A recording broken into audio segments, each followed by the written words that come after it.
একটা একটা করে খবরের কাগজের পাতা পাল্টে যাচ্ছিল ব্যোমকেশ। একসময় বেশ বিরক্ত হয়ে খবরের কাগজটা টেবিলের উপর ছুঁড়ে ফেলে দিয়ে বলল, একটাও কাজের খবর নেই অজিত। তাও আগে প্রথম পাতা দ্বিতীয় পাতায় দু একটা কাজের খবর পাওয়া যেত, আজকাল সেটাও পাওয়া যায় না। কোনো একটা বিজ্ঞাপন দিয়ে প্রথম পাতার অর্ধেকটা জুড়ে দেওয়া হয়, বাস। ব্যোমকেশের বিরক্তিটা অকারণ নয়। আজকাল আমিও খবরের কাগজ পড়তে পড়তে মাঝে মধ্যেই বিরক্ত হয়ে যাই। এমন সব খবরের কাগজের পাতায় থাকে যেগুলো অপ্রয়োজনীয়। তার মধ্যে কোথায় কোন দোকান ভাড়া দেওয়া হবে, বাড়ি ভাড়া দেওয়া হবে, এই সমস্ত নিয়ে একটা পাতা আলাদা করে তৈরি করা থাকে।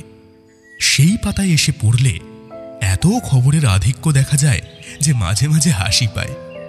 সম্প্রতি একটা খবর চোখে পড়েছিল খবরের পাতায়। একজন মধ্যবয়স্ক ভদ্রলোক তার বাড়ির দোতলাটি ভাড়া দিতে চান, তবে সেক্ষেত্রে তার কিছু নিয়ম উল্লেখ করা ছিল। এই মুহূর্তে আমার সমস্তটা মনে পড়ছে না, তবে সেই নিয়মগুলো ছিল অদ্ভুত। পড়তে পড়তে আর শুনতে শুনতে ব্যোমকেশ আর আমি দুজনেই হেসে উঠেছিলাম। আজ ব্যোমকেশ যখন খবরের কাগজটা ছুঁড়ে টেবিলের উপর ফেলে দিল, তখন তার ঠিক ব্যথাটা আমি বুঝতে পারলাম। আসলে খবরের কাগজে গরমাগরম কোনো খবর না থাকলে সকালের চায়ের সঙ্গে খবরের কাগজটা কেমন যেন ম্যাড়ম্যাড়ে হয়ে আসে। গরম চায়ের সাথে দু একটা গরম গরম খবর না হলে বাঙালির সকালটা যে জমে না, তা বলে দেওয়াই বাহুল্য। ব্যোমকেশের হাতে যখন কেস থাকে, তখন সেই কেস নিয়ে আমাদের বেশিরভাগ সময় বাইরে থাকতে হয়। তবে যখন কেস থাকে না, তখন বাড়িতে বসে ওই একমাত্র ভরসা খবরের কাগজ। আর খবরের কাগজ সম্পর্কে ব্যোমকেশ বলে, খবর কাগজে মনের মতো খবর না পেলে আমরা খবরের কাগজওয়ালাদের দোষ দিই। আসলে আমরা খবর কাগজ খুলে জানতে চাই যে কোথাও কোনো খুন হয়েছে নাকি কোথাও কোনো চুরি ডাকাতি, এমনকি এমন কোনো অন্যায় হয়েছে নাকি, জানি বেশ কিছুক্ষণ ভাবনা চিন্তা করা যাবে। তবে যদি সেগুলো না হয়ে থাকে, তাহলে খবরের কাগজ লিখতে পারবে না। তার চেয়ে বরং কোন দেশে পাখির ডিম বড়, কোথায় কে দুটো মাথাওয়ালা গরুর জন্ম দিয়েছে, এমনকি কোন নায়িকা কোন চলচ্চিত্রে অভিনয় করতে আপত্তি জানিয়েছেন, এই সব কয়েকটা খবর দিয়ে খবরের কাগজের পাতা ভরানো আর পাঠকদের মনোরঞ্জন করা। কথাগুলো এভাবে বললেও ব্যোমকেশের কথার মধ্যে কিন্তু একটা হতাশার ভাব ঝরে পড়েছিল।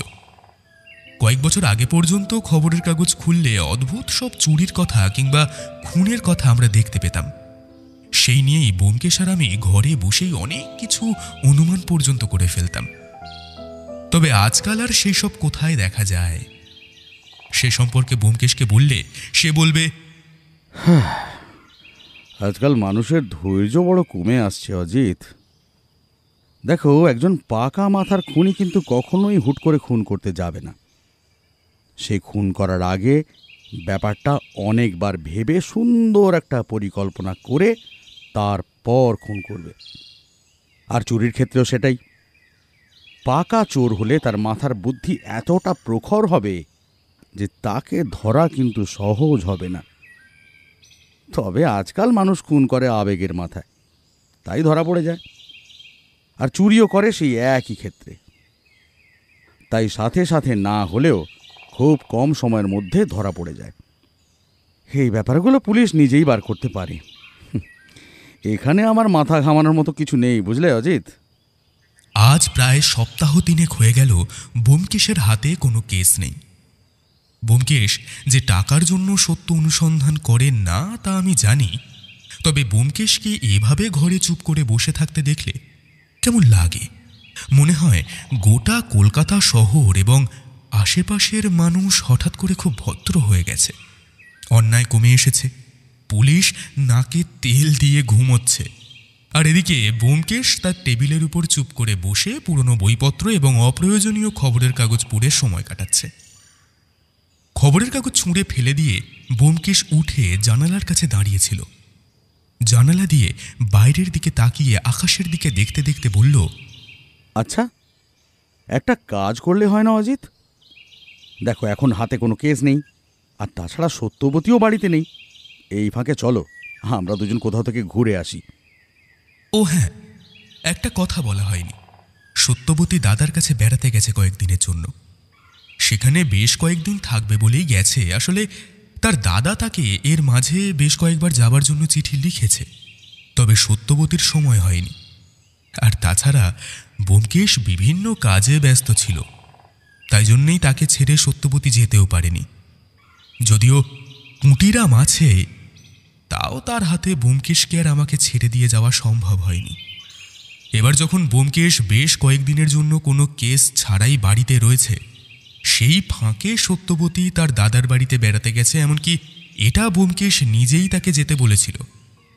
আমাদেরও যাওয়ার জন্য পীড়াপিড়ি করছিল, তবে শেষ সময় ব্যোমকেশের কথায় একা যেতেই রাজি হয়েছে। আমরাও এই কয়েকটা দিন একটু নিশ্চিন্তে হাত পা ছড়িয়ে উপভোগ করে নিচ্ছি আর কি। পুটিরাম যথা সময় খাবার দিয়ে যাচ্ছে, চা চলে আসছে ঠিকমতো সময়। তবে সমস্যা ওই একটাই, এই মুহূর্তে হাতে কোনো কেস নেই। কতক্ষণ আর ঘরে বসে আগের কেসের ব্যাপারে লিখে আর ব্যোমকেশের সাথে গল্পগুজব করে সময় কাটানো যায়? তাই ব্যোমকেশের কথায় আমিও রাজি হয়ে গেলাম।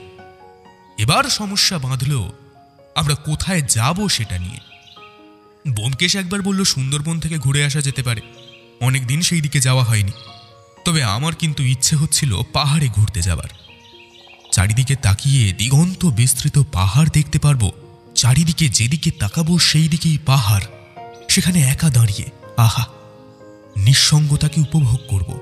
এই কলকাতা শহরটা আস্তে আস্তে কেমন যেন ঘিঞ্জি হয়ে আসছে। আগে একটু ফাঁকা ফাঁকা বাড়ি, আর তার মাঝখান দিয়ে চলে যাওয়ার রাস্তায় দুপুরবেলা হেঁটে যাওয়া ফেরিওয়ালা, মাঝে মাঝে ঘোড়ার গাড়ির টুংটাং শব্দ, বাচ্চাদের কলরব, এই সমস্ত মিলিয়ে মিশে বেশ সুন্দর লাগতো।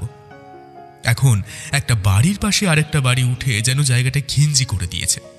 তাছাড়া মানুষজনের আধিক্যের জন্য ওদের চিৎকার, চেঁচামেচির শব্দ, যানবাহনের শব্দ, এমনকি অতিরিক্ত ফেরিওয়ালাদের হাঁক ডাক, এই সমস্ত মিলিয়ে কেমন যেন মাঝে মাঝে প্রাণ হাঁপিয়ে ওঠে। তাই ব্যোমকেশের কথায় বললাম, চলো তাহলে। কোথায় যাবে কিছু ভেবেছ? আমার মনে হয় একবার পাহাড় থেকে ঘুরে এলে হতো। পাহাড় নয়, এই সময় পাহাড়ে ঘুরতে ভালো লাগবে না। পাহাড়ে যেতে হয় শীতকালে, এখন গরম। এই সময়টা যতদূর মনে হয় সমুদ্রের কাছাকাছি থাকতে পারলে ভালো লাগবে। একটা কাজ করা যাক, সুন্দরবন থেকে ঘুরে আসি। আমার পাহাড় যাওয়ার ইচ্ছে ছিল, কিন্তু একথা ঠিক এই সময় পাহাড়ে ভালো নাও লাগতে পারে। তার থেকে সুন্দরবনের জঙ্গল, সমুদ্র, এই সমস্ত কিছু দেখে আসাটাই বরং ভালো। তাই ব্যোমকেশের কথায় আমি রাজি হয়ে গেলাম। আমার মনে হয় ব্যোমকেশ গোটা ব্যাপারটা আগে থেকেই স্থির করে রেখেছিল। তাই আমি রাজি হয়ে যাওয়াতেই বলল, তাহলে আজই সব ব্যবস্থা করে ফেলছি, কাল সকালেই আমরা বেরিয়ে পড়ব। আর হ্যাঁ, সত্যবতীকে তার দাদার কাছে একটা টেলিফোন করে ব্যাপারটা জানিয়ে দিতে হবে। তুমি বরং একটা কাজ করো, তুমি সব গুছিয়ে নাও, আমি বাইরে থেকে একটু ঘুরে আসি, কয়েকটা কাজ রয়েছে। আমি সন্দেহের চোখে ব্যোমকেশের দিকে তাকিয়ে বললাম, এই দাঁড়াও দাঁড়াও দাঁড়াও দাঁড়াও, এখন তুমি আবার কোথায় বেরোচ্ছ? আর এই সত্যি করে বলো তো, তোমার মনে মনে কি কিছু চলছে? ব্যোমকেশ যেন আকাশ থেকে পড়ল, এমন অবাক হয়ে আমার দিকে তাকিয়ে বলল, আরে কাল আমরা বেরিয়ে পড়ব, তাহলে তার ব্যবস্থা করতে হবে না? ট্রেন কটায় আছে দেখতে হবে, তারপর বাড়ি থেকে স্টেশন পর্যন্ত যাওয়ার জন্য একটা গাড়ি ঠিক করে রাখতে হবে। আরে আমার মনে মনে কি চলবে? তুমি কি ভাবছো কোনো কেসের ব্যাপারে আমি সুন্দরবন যেতে চাইছি? চাইছো না বলছো তো? দেখো, যদি তেমন কিছু হয়ে থাকে তাহলে সেটা আমায় আগেই বলে দিতে পারো। ব্যোমকেশ তারপর বলল, আচ্ছা, আমি ফিরে আসি, তারপর না হয় তোমায় সব বলবো। হ্যাঁ, ততক্ষণ তুমি একটা কাজ করো, আমার টেবিলের ড্রয়ারে একটা খামের মধ্যে একটা চিঠি আছে, আমি ফেরার আগে পর্যন্ত চিঠিটা পড়ে ফেলো, তাহলেই গোটা ব্যাপারটা তুমি বুঝে যাবে। চলি ভায়া। আর হ্যাঁ, দুপুরের আগেই আমি ফিরে আসব, দুপুরের খাওয়াটা কিন্তু একসাথেই সারা হবে, ঠিক আছে? ব্যোমকেশ বেরিয়ে যেতেই আমি বেশ কিছুক্ষণ বসে রইলাম, কারণ প্রথমে তার কথায় তেমন কোনো সন্দেহ না হলেও এখন মনে হচ্ছে যেন এই ঘুরতে যাওয়ার ব্যাপারটা ব্যোমকেশ আগে থেকেই ঠিক করে রেখেছিল। তাই ব্যোমকেশ চলে যেতেই পুঁটিরামকে এক কাপ চায়ের জন্য বলে আমি তার টেবিলের ড্রয়ার থেকে চিঠিটা বের করলাম। একটা কমলা রঙের খামে মোড়া চিঠি। খামের ওপরে ঠিকানা দেখে বুঝতে পারলাম চিঠিটা এসেছে সুন্দরবনের বরগুনা জেলার বিকাশপুর নামের একটা জায়গা থেকে। জায়গাটা আমার অচেনা। বরগুনা জেলার নাম শুনলেও বিকাশপুরের নাম আমি শুনিনি। আর চিঠিটা যিনি লিখেছেন তিনি সেখানকার কোনো এক বিত্তবান পরিবারের লোক। তার নাম যামিনী রায়। চিঠির ঠিকানাটা দেখার পর আমি খাম থেকে চিঠিটা খুলে বের করলাম একটা এক পাতার লম্বা চিঠি। কাগজটা বেশ মোটা এবং সুন্দর।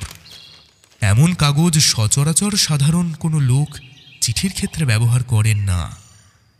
যে এই কাগজ ব্যবহার করেছে তার শখ আছে বলতে হবে, কারণ সাধারণত শখ যেসব মানুষদের থাকে তারা চিঠির জন্য এমন কাগজ ব্যবহার করে।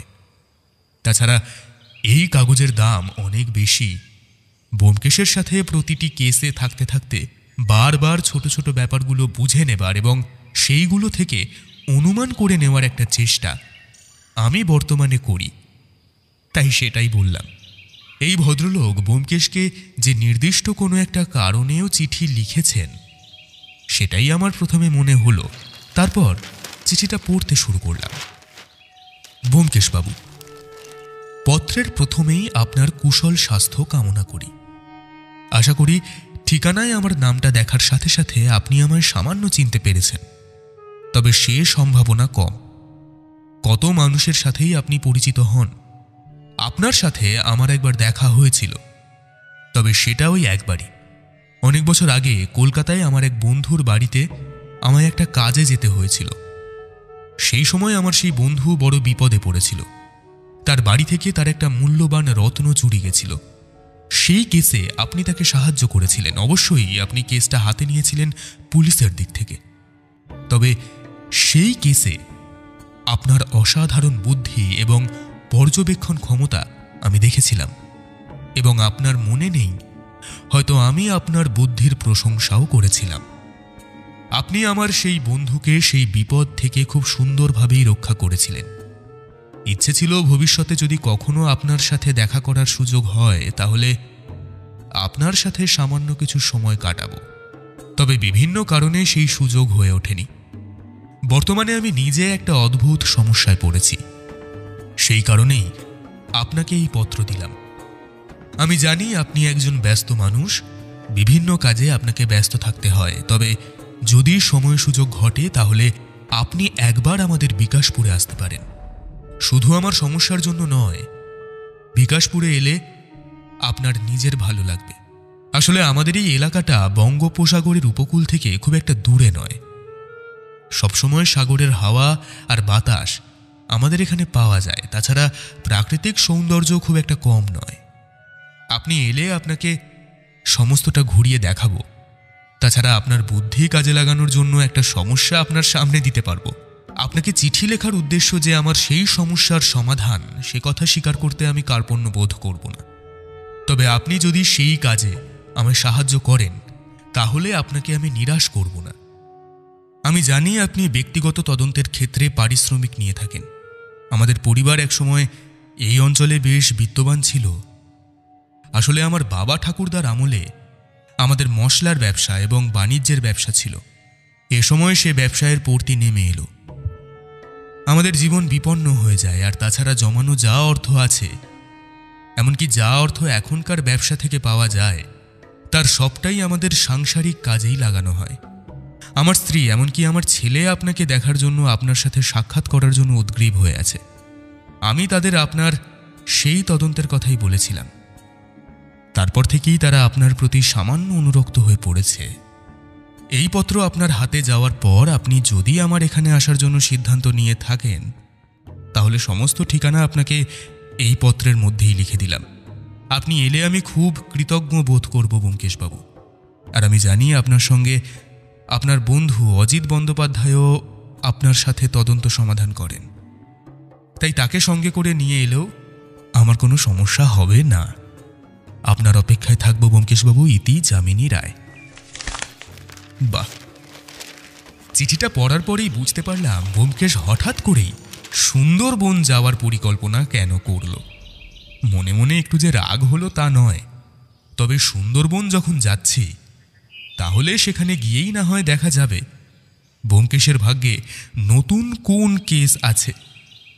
আর তাছাড়া যামিনী রায় তো চিঠিতে সেই সব ব্যাপারে তেমন কিছুই খুলে লেখেননি, শুধু তিনি একটা সমস্যায় আছেন সেইটাই খুলে লিখেছেন। এবার সুন্দরবন না যাওয়া পর্যন্ত আমরা এ ব্যাপারে কিছুই জানতে পারবো না। ব্যোমকেশ যেখানে আমিও সেখানে।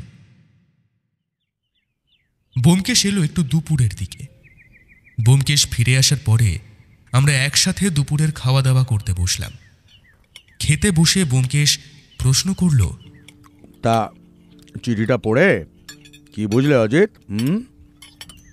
দেখো, যামিনী রায় তোমায় চিঠিটা লিখেছেন তোমায় সেখানে যাওয়ার জন্য। ভদ্রলোক কোনো একটা সমস্যায় আছেন আর সেই সমস্যায় তোমার সাহায্য চাইছেন। ভদ্রলোকের বেশ অর্থ আছে, তবে তাদের আর্থিক অবস্থা আগে আরো বেশি ভালো ছিল, বর্তমানে সেটা সামান্য খারাপ হয়ে এসেছে। আর ভদ্রলোক তোমার সাথে আগে পরিচিত হয়েছিলেন কলকাতায় কোথাও একটা, আর সেই সময় তোমার কাজ দেখে তিনি মুগ্ধ হয়েছিলেন। সে ব্যাপারটা তার স্ত্রী এবং ছেলেকেও তিনি জানিয়েছেন। এবার তুমি সেখানে গিয়ে পৌঁছলে আমরা জানতে পারবো আসলে সমস্যাটা কি। সমস্তটাই ঠিক বলেছ অজিত, তবে তবে আমার মনে হয় যে ভদ্রলোকের সমস্যাটা আসলে সম্প্রতি হয়নি, বুঝলে। ভদ্রলোক বেশ কয়েক মাস কিংবা কয়েক বছর ধরে এই সমস্যাটায় ভুগছেন। তবে হ্যাঁ, বর্তমানে সমস্যাটা রীতিমতো বাড়াবাড়ি রকমের হয়েছে বলে তিনি আমায় ডেকে পাঠিয়েছেন। আর আর তাছাড়া আমার মনে হচ্ছে যে ভদ্রলোক নিজে কিন্তু চিঠিটা লেখেননি, মানে অন্য কাউকে দিয়ে লিখিয়েছেন। তবে ভদ্রলোক মনে হয় কথাগুলো বলে দিয়েছেন। ভদ্রলোক যদি চিঠিটা লিখতেন তাহলে তার সাথে বন্ধুর কথাও লিখতেন। এমনও হতে পারে যে ভদ্রলোক সম্প্রতি কোনো কারণে সবকিছু ভুলে যাচ্ছেন। অনেক সময় বয়স হলে এরকম ভুলে যাওয়ার রোগ দেখা যায় বই কি। কারণ কারণ তিনি বন্ধুর কথা লিখলেও সেই বন্ধুর নাম কিংবা অন্য কোনো কিছুই লেখেননি যাতে আমি চিনতে পারি। আর তাছাড়া চিঠিটা কিন্তু একই কালি দিয়ে লিখলেও বিভিন্ন সময় লেখা হয়েছে। তার কারণ দিনের বেলা চিঠি লিখলে আলো বেশি থাকে, আর সেই জন্যে চিঠিতে লেখাটা হালকা থাকে। আর রাতের আলোয় চিঠি লিখলে চিঠিতে লেখা ভালোভাবে বোঝা যাবে বলে লেখা একটু গভীর হয়। তুমি ভালো করে লক্ষ্য করলেই ব্যাপারটা বুঝতে পারতে অজিত। ব্যোমকেশ খেতে খেতে কথাগুলো বলে চলল। আমি বুঝতে পারলাম ব্যোমকেশের কথাগুলো চিঠিটা দেখে অনুমান করা যায়, তবে সেটা যে কেন আমার মনে হয়নি তা আমি বুঝতে পারলাম না। আমি বললাম, তাহলে কাল সকালে আমরা বেরিয়ে পড়ছি। সমস্তটাই ঠিক করে রাখা আছে অজিত। আজ রাতের মধ্যেই ব্যাগপত্র গুছিয়ে নিয়ে কাল সকালেই আমরা বেরিয়ে পড়ব। তবে হ্যাঁ, মনে রেখো, সুন্দরবনের দিকে কিন্তু আবহাওয়া মাঝামাঝি ধরনের থাকে, তাই জামা কাপড় খুব একটা বেশি নেওয়ার প্রয়োজন নেই। আমরা কলকাতায় যে সমস্ত জামা কাপড় পরি, যেগুলো ব্যবহার করি, তেমন কিছু নিলেই হবে। এই, তোমার রিভলভার কিন্তু সঙ্গে নিতে ভুলো না। কেন বলো তো? তোমার কি মনে হচ্ছে ওখানে গিয়ে আমরা কোনো একটা বিপদে পড়ব? সেখানে আমার রিভলভার প্রয়োজন হবে? ভদ্রলোক যখন খুলে কিছুই লেখেননি, তাহলে বিপদটা যে কোনো রকমের হতে পারে তো আমাদের জানা নেই, তাই না? আর রিভলভার সঙ্গে রাখাটাও বোধহয় প্রয়োজনীয়। সেই ক্ষেত্রে বৌঠানকে জানিয়ে দিয়েছো তো আমরা যাচ্ছি? না না, রিভলভার না নিয়ে সমস্যায় পড়ার ইচ্ছা আমার নেই। তবে হ্যাঁ, সত্যকে কিন্তু এখনো জানানো হয়নি। এই খাওয়া দাওয়া সেরে নিয়ে তাকে একটা টেলিফোন করে নিচ্ছি। আর হ্যাঁ, তুমি বরং একটু ঘুমিয়ে নাও, বুঝলে, খাওয়া দাওয়ার পর। কারণ কালকে আমরা কিন্তু অনেক সকাল সকাল বেরিয়ে পড়ব, ঠিক আছে? রাতে ঘুমোতে যাবার সময় কিন্তু যামিনী রায়ের চিঠির কথাই ভাবতে লাগলাম। ব্যোমকেশ কি কিছু একটা আন্দাজ করতে পেরেছে যে যামিনী বাবু কি বিপদে পড়েছেন? আর না হলে সে বলল কি করে যে যামিনী রায়ের সমস্যাটা অনেক দিন ধরেই চলছে, কিন্তু সম্প্রতি সেটা হয়তো বেড়ে গেছে। সামান্য একটা চিঠি থেকে এত কিছু অনুমান করতে পারল কি করে ব্যোমকেশ? সেটাই ভেবে চলেছি, এমন সময় হঠাৎ করেই মনে পড়ে গেল যামিনী রায়ের লেখা একটা কথা। আর সেটা মনে পড়তেই বুঝতে পারলাম ব্যোমকেশ কেন ব্যাপারটা অনুমান করেছে। তবে পুরো ব্যাপারটা সত্যি তো নাও হতে পারে। এসব ভাবতে ভাবতে আর কাল সকালে উঠে সুন্দরবনের উদ্দেশ্যে বেরিয়ে পড়ব, এই চিন্তা করতে করতে আমি ঘুমিয়ে পড়লাম।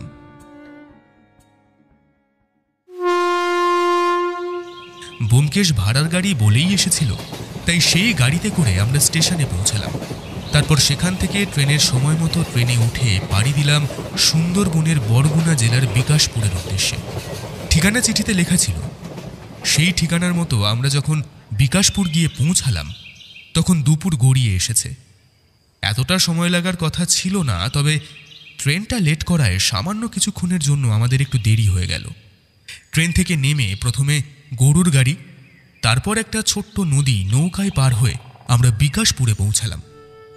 ব্যোমকেশ বোধহয় যামিনী রায়ের চিঠির উত্তর আগেই দিয়ে দিয়েছিল, তাই দেখলাম নৌকো থেকে নামার সাথে সাথে একটা লোক আমাদের দিকে এগিয়ে এলো।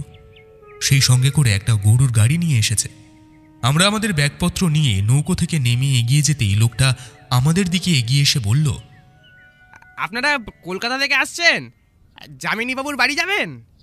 হ্যাঁ, তা যামিনীবাবু কি তোমায় পাঠিয়েছেন নাকি আমাকে নিয়ে যাওয়ার জন্য? হ্যাঁ হ্যাঁ, আসেন বাবু আসেন। আসলে এখান থেকে যামিনী বাবুর বাড়ি বেশ কিছুটা ভেতরে, এই হেঁটে যেতে আপনাদের কষ্ট হবে, তাই আমি গাড়ি নিয়ে এলাম। আমাদের ব্যাগপত্রগুলো সে বারণ সত্ত্বেও গাড়িতে তুলে দিল। তারপর আমরা দুজন গাড়িতে উঠে পড়লাম। গরুর গাড়িতে বসার একটা আলাদা আনন্দ রয়েছে। গরুর গলায় বাঁধা ঘণ্টা ঘুম ঘুম করে বাজতে থাকে, আর একটা সামান্য কেঁচর কেঁচর শব্দও হয়। দুটো শব্দই তুলে গরুর গাড়ি ধীরে ধীরে এগিয়ে যায়। আর এই দিকটা গণ্ডগ্রাম, এইদিকে গরুর গাড়ি ছাড়া তেমন কোনো গতিও নেই। তবে নৌকায় উঠে কিন্তু এখানকার প্রাকৃতিক সৌন্দর্য আমরা দেখতে পেয়েছিলাম। আর গরুর গাড়িতে করে যাওয়ার সময় আশেপাশের ছোট ছোট বাড়িঘরগুলোর ফাঁকে ফাঁকে সবুজের রাজত্ব দেখে চোখ জুড়িয়ে আসছিল। আমাদের কলকাতা শহরে একসময় সবুজের রাজত্ব ছিল, তবে ধীরে ধীরে যত সময় যাচ্ছে তত মানুষ বেড়ে যাওয়ার জন্য ইট বালি পাথরের কংক্রিটে গোটা শহরটা ভরে উঠছে। নিঃশ্বাস নেওয়ার জন্য এরকম সুন্দরবনের এলাকায় মাঝে মাঝে আসা উচিত আমার মনে হচ্ছিল। এমন সময় ব্যোমকেশ বলল, তোমার পাহাড়ে বেড়াতে যাওয়ার চেয়ে সুন্দরবন বোধহয় বেশি ভালো, তাই না? ব্যোমকেশ, সব কিছুর একটা আলাদা আলাদা গুরুত্ব আছে। পাহাড়ের গুরুত্ব যেমন আলাদা, সুন্দরবনের গুরুত্বও তেমন আলাদা। দুটোকে তুমি কখনোই একসাথে মিশিয়ে ফেলতে পারবে না। ব্যোমকেশ একবার আমার দিকে তাকিয়ে বলল, ও হো হো হো হো, মাঝে মাঝে আমি ভুলে যাই বুঝলে যে তুমি সাহিত্যিক, তাই এইসব বলে ফেলি। আর তোমার থেকে যখন থেকে এই ধরনের কথাগুলো শুনতে পাই তখন যেন আমার মনে পড়ে যায়। এই মানেটা কি? হ্যাঁ, তুমি কি বলতে চাইছো? ব্যোমকেশ একটু হেসে উঠল, কিন্তু কিছুই বলল না। আমাদের কথার মাঝখানে হঠাৎ হারাধন বলে উঠল, বাবুরা, আপনারা যে বাড়িতে যাচ্ছেন সে বাড়িতে কাল রাতে চুরি হয়েছে, জানেন তো? এ কথায় আমি আর ব্যোমকেশ দুজনেই সামান্য চমকে উঠলাম। তারপর ব্যোমকেশ বলল, চুরি হয়েছে কাল রাতে? তা কি চুরি গেছে সেটা কি জানা গেছে? আরে বাবু, মনে হয় পুলিশে খবর দিয়েছিল, কিন্তু এখানে কাছাকাছি তো কোনো থানা নেই। থানা অনেক দূরে। আজ বিকেলের দিকে পুলিশ চলে আসার কথা।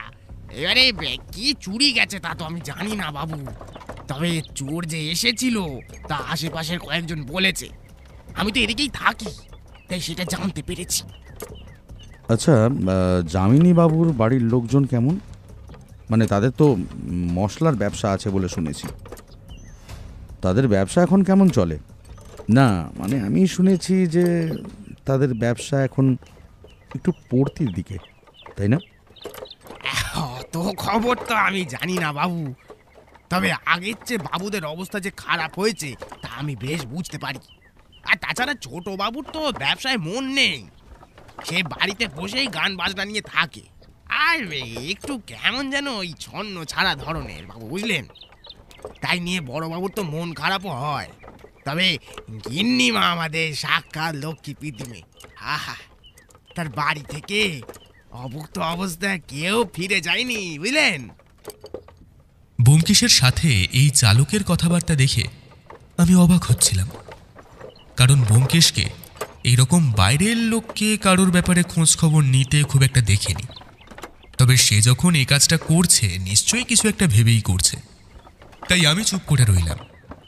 ব্যোমকেশ আবার বলল, ওই বাড়িতে আর কে কে থাকেন? বড় বাবু, গিন্নিমা, ছোট বাবু, আরো একজন থাকে, ওই ম্যানেজার গোছের কেউ একটা, এই আমাদের গ্রামেরই ছেলে, ব্যবসা দেখে। তাছাড়া কয়েকটা কাজের লোক তো আছে, দারোয়ান আছে। আর আচ্ছা বাবু, আপনারা কি এই পুলিশের লোক? এই আমায় এত প্রশ্ন করছেন যে? হ্যাঁ। ব্যোমকেশ হেসে উঠল, তারপর বলল, আরে না না না, আরে তুমি ভুল করছো, আমরা পুলিশের লোক নই। আসলে তোমাদের এই যামিনী রায়ের বংশধরদের ইতিহাস নিয়ে আমরা একটা বই লিখছি। আসলে আমার বন্ধু, এই যে ইনি হচ্ছেন একজন সাহিত্যিক, ইনি এই ব্যাপারটা নিয়ে লিখতে চাইছেন, তাই যামিনী বাবুর আমন্ত্রণে আমরা এখানে এসেছি। হারাধন কি বুঝলো জানি না, তবে একবার মুখ ফিরিয়ে আমার দিকে তাকিয়ে সামান্য হাসল। তারপর আর আমাদের মধ্যে কোনো কথা হলো না। আমি একবার চুপি চুপি ব্যোমকেশকে বললাম, এই ব্যোমকেশ, কি হচ্ছে এসব? হ্যাঁ, আর সবাইকে মিথ্যে কথা বলার কি কোনো প্রয়োজন আছে? আছে অজিত, আছে। সব জায়গায় সত্যি কথা বলে আসল খবরটা বার করা যায় না, বুঝলে? তাই মাঝে মাঝে মিথ্যার আশ্রয়ও নিতে হয়। ও তুমি বুঝবে না। আমি সত্যিই বুঝলাম না ব্যোমকেশ এই গাড়ির চালককে মিথ্যে কথা বলে কোন খবর বার করতে চাইছে। তবে তারপরেও ব্যোমকেশ এই চালকের সাথে বিভিন্ন বিষয় নিয়ে কথা বলতে লাগলো, তার পরিবারের কথা, এমনকি গ্রামের আরও কিছু কথা। আমি চুপ করে চারপাশের সৌন্দর্য দেখতে লাগলাম। তারপর এক সময় গাড়িটা দাঁড়িয়ে যেতেই হারাধন বলে উঠল, আমরা এসে গেছি বাবু। এই যে আপনাদের সামনে যেটা দেখতে পাচ্ছেন সেইটাই হলো রায় বাড়ি। আমরা গাড়ি থেকে নেমে সামনের দিকে তাকিয়ে দেখলাম একটা বড় গেট। সেই গেটের পিছনে একজন দারোয়ান রয়েছে। সেই গেটের পিছন দিয়ে একটা পায়ে চলার পথ, তার চারপাশে সবুজ গাছপালা। সেসব কিছু পেরিয়ে কিছুটা ভেতরের দিকে একটা বাড়ি দাঁড়িয়ে আছে। বাড়ি না বলে সেটাকে মহল বলা বরং ভালো। বাড়িটা দোতলা। সেই বাড়ি যে সময়ের জন্য আর যত্নের অভাবে কিছু জায়গায় সামান্য ফাটল ধরে এসেছে, তবে বাড়ির গঠন দেখলে বোঝা যায় এই বাড়ি আজ থেকে বেশ কয়েক বছর আগে তৈরি করা হয়েছে। বাইরে থেকে যতই দেখা যায় আমরা অবাক হয়ে দেখছি। এমন সময় দারোয়ান গেটের সামনে এসে প্রশ্ন করল, কাকে চাই? ব্যোমকেশ আর আমি আমাদের ব্যাগগুলো নিয়ে গেটের সামনে এগিয়ে যেতেই ব্যোমকেশ বলল, যামিনী রায় আমাদেরকে এখানে আসতে বলেছেন। আমার মনে হয় উনি তোমাকে আমাদের কথা বলে রেখেছেন। আমরা কলকাতা থেকে আসছি। হ্যাঁ হ্যাঁ বাবুরা, আসুন আসুন, বড়বাবু আপনাদের কথা বলে রেখেছেন। গেট খুলে যেতেই আমরা ভেতরে ঢুকলাম। ব্যোমকেশ গাড়ির চালককে ভাড়া দিতে গেলে সে হাহা করে হেসে উঠল। ও কি করছেন বাবু, ও কি করছেন? বড় বাবু আমায় বলে দিয়েছেন আপনাদের কাছ থেকে কোনো টাকা না নিতে। আমার ভাড়া বড় বাবু নিজেই বুঝিয়ে দেবেন খন। আপনাদের কাছ থেকে টাকা নিলে বড় বাবু রাগ করবেন যে। আমি এখন চলি, আপনার যখন প্রয়োজন হবে ওই আমায় ডাকবেন, বুঝলেন? এই বাড়ি থেকে বেরিয়ে ওই সামনে যে বড় গাছটা দেখতে পাচ্ছেন ওর পাশ থেকে ছোট রাস্তা ডান দিকে গেছে, ওখানে একটা ছোট পুকুর মতো আছে। ওই পুকুরের পাড়েই আমার বাড়ি। ওখানে গিয়ে যে কাউকে হারাধন বললেই আমায় চিনতে পারবে। চলি বাবু, চলি। হারাধন কিছুতেই টাকা নিল না। সে গাড়ির গরুগুলোকে হাঁকিয়ে দিয়ে যেই দিকে আমাদের দেখালো সেই দিকেই এগিয়ে গেল। আমরা বাড়ির ভেতরে ঢুকতেই দারোয়ান আবার গেট বন্ধ করে দিল। তারপর বলল, আসুন বাবুরা আসুন, আমি বাড়ির ভেতরে গিয়ে খবর দিই। পায়ে হেঁটে চলা রাস্তাটার মধ্যে দিয়ে হাঁটতে হাঁটতে মনে হচ্ছিল একটা ছোট বাগানের মধ্যে এসে পড়েছি। দুপাশের ফল ফুলের গাছ, তাছাড়া বাড়ির পাঁচিলের ধার ঘেঁষে বড় বড় নারকেল সুপারি গাছ।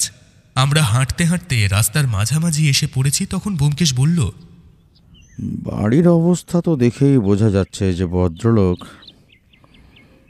বর্তমানে সামান্য অর্থকষ্টে আছেন।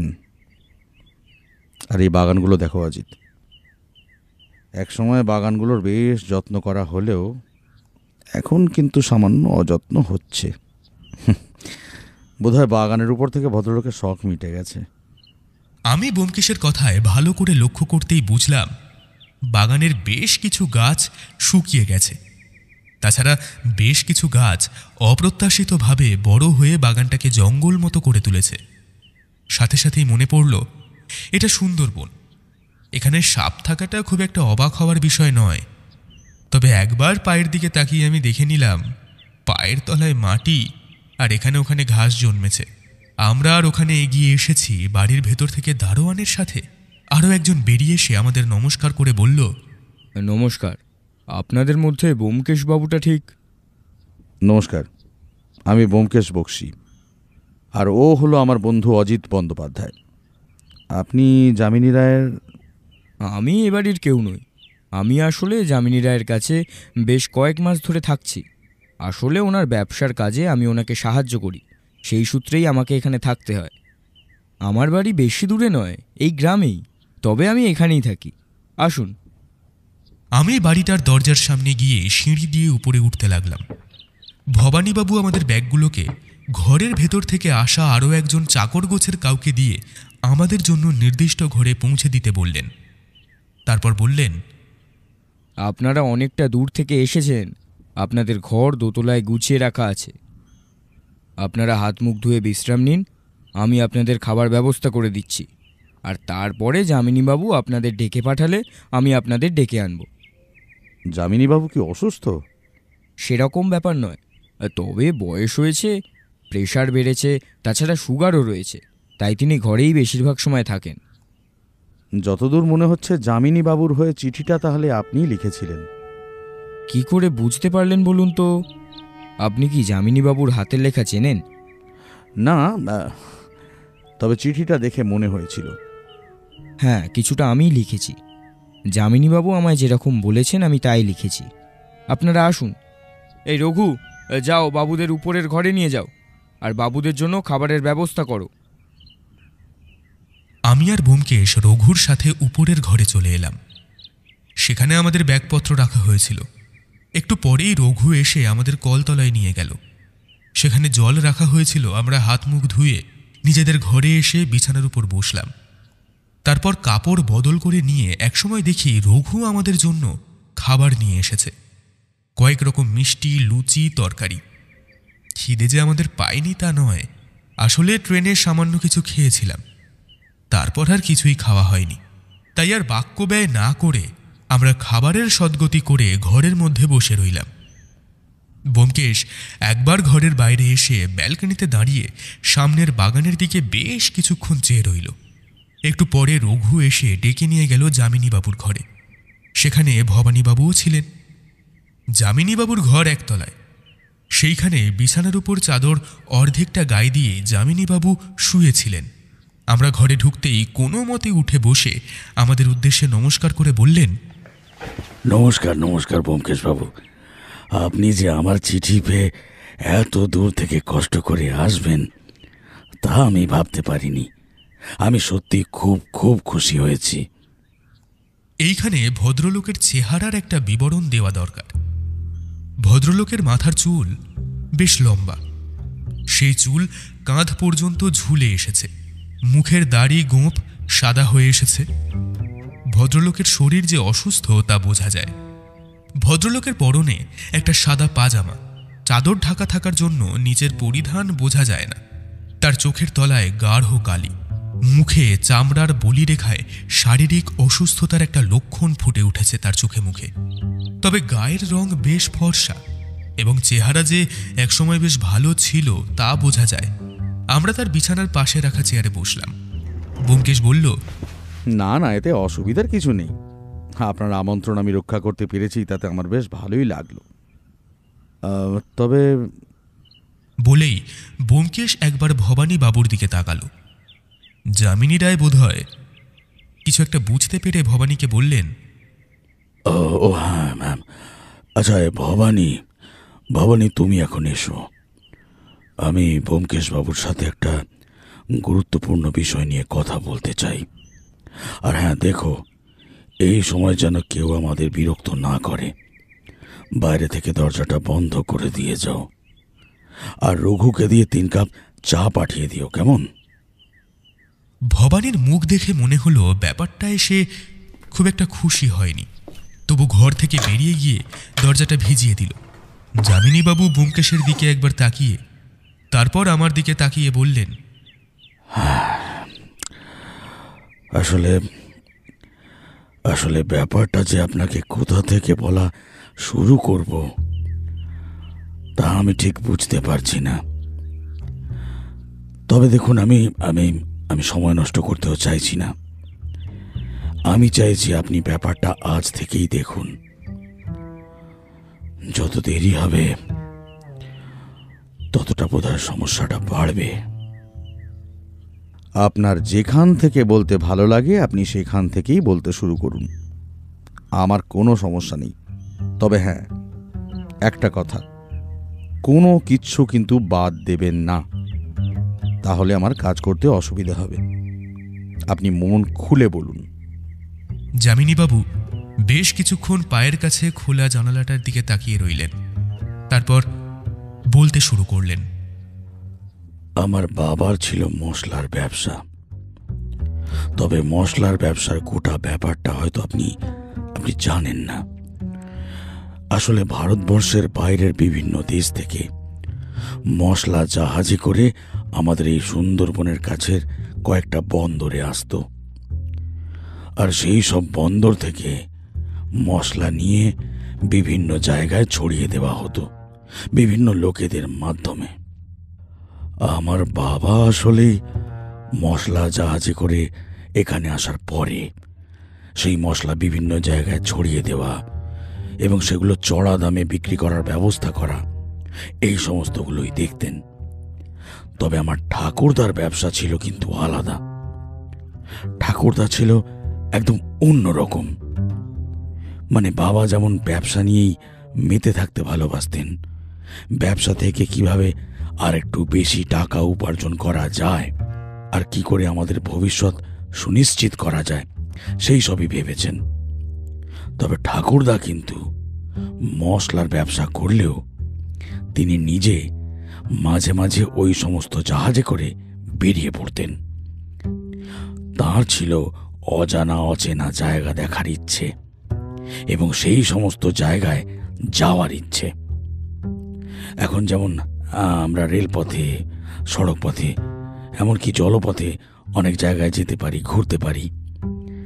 আমার ঠাকুরদার সময় কিন্তু ব্যাপারটা অত সহজ ছিল না। জলপথে ব্যবসা করে মাঝে মাঝে প্রাকৃতিক বিপর্যয় এবং জলদস্যুদের হাতেও পড়তে হতো। কিন্তু ঠাকুরদার ভাগ্য বোধহয় খুব ভালো ছিল, তাই নানা পরিস্থিতিতে তিনি পড়লেও সেখান থেকে তিনি অদ্ভুতভাবেই বারবার বেঁচে ফিরে আসতেন। এই নিয়ে ঠাকুরদা আর বাবার সাথে মনোমালিন্য হলেও ঠাকুরদা কিন্তু নিজেকে বদলাননি। আমার ঠাকুরদাকে আপনি দেখেননি। আমার এক সময় খুব ভালো চেহারা ছিল ব্যোমকেশবাবু, কিন্তু আমার ঠাকুরদার কাছে আমি কিছুই নয়। তার সেই লম্বা চওড়া চেহারা, একদম সুপুরুষ, সৈনিকদের মতো ছিল তার শরীর। পৃথিবীতে এমন কিছু নেই যাকে ঠাকুরদা ভয় পেতেন। আর তিনি ছিলেন ঘোরতর নাস্তিক। ভূত ভগবান কোনো কিছুই তিনি মানতেন না। যখন যা ইচ্ছে হতো তাই করতেন। তবে হ্যাঁ, তার মনটা কিন্তু ছিল ভালো। কখনো কারোর অনিষ্ট তিনি করতেন না। তার ডান গালের উপর একটা কাটা দাগ ছিল। আমরা গল্প শুনেছি ঠাকুরদা নাকি একবার ঠাকুরদার বাবার উপর রাগ করে নিজের হাতে ছুরি দিয়ে ডান গালের ওপর জায়গাটা কেটেছিলেন। তাহলে বুঝতে পারবেন ব্যোমকেশবাবু তিনি কতটা সাহসী মানুষ ছিলেন। যে মানুষ নিজের হাতে ছুরি দিয়ে নিজের ডান গাল কাটতে পারে তার তো সাহসের অভাব হবে না, কি বলেন? শুধু সাহস কি বলছেন, এ তো দুঃসাহস। দেখুন, একজন মানুষ অন্য মানুষকে খুন করতে পারে, সেটা সময়, পরিস্থিতি কিংবা তার মানসিকতার উপর নির্ভর করে, কিন্তু নিজের হাতে নিজেকে এইভাবে গাল কাটা, এটা কিন্তু সহজ কাজ নয় যামিনীবাবু।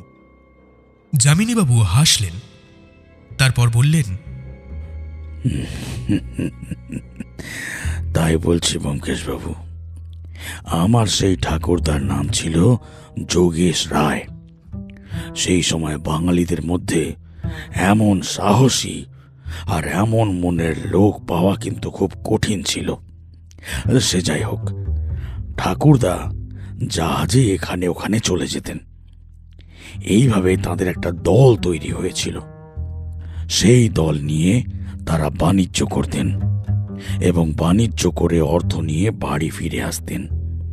আবার হয়তো কয়েকদিন বাড়িতে থাকলেন, তারপর আবার একদিন ছোট কোনো জাহাজ নিয়ে বেরিয়ে পড়লেন।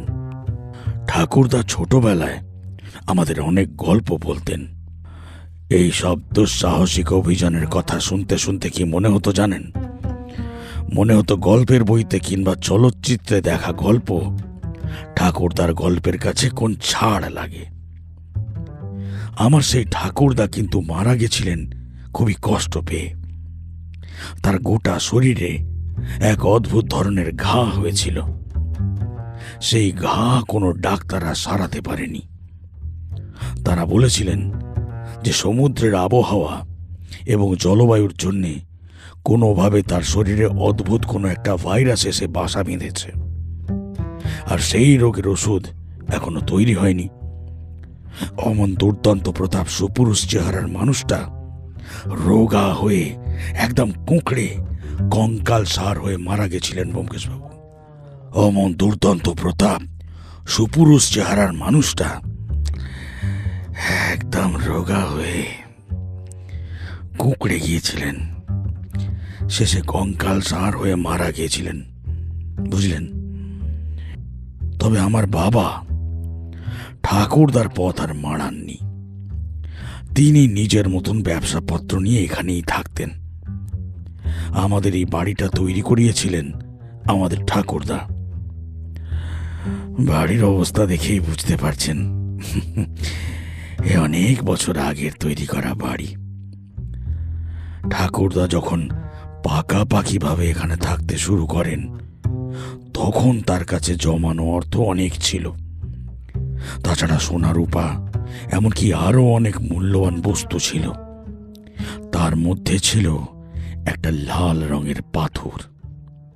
সেই পাথরটা কিন্তু বড় অদ্ভুত ছিল। কি বলবো আপনাকে, অমন পাথর না চট করে দেখা যায় না।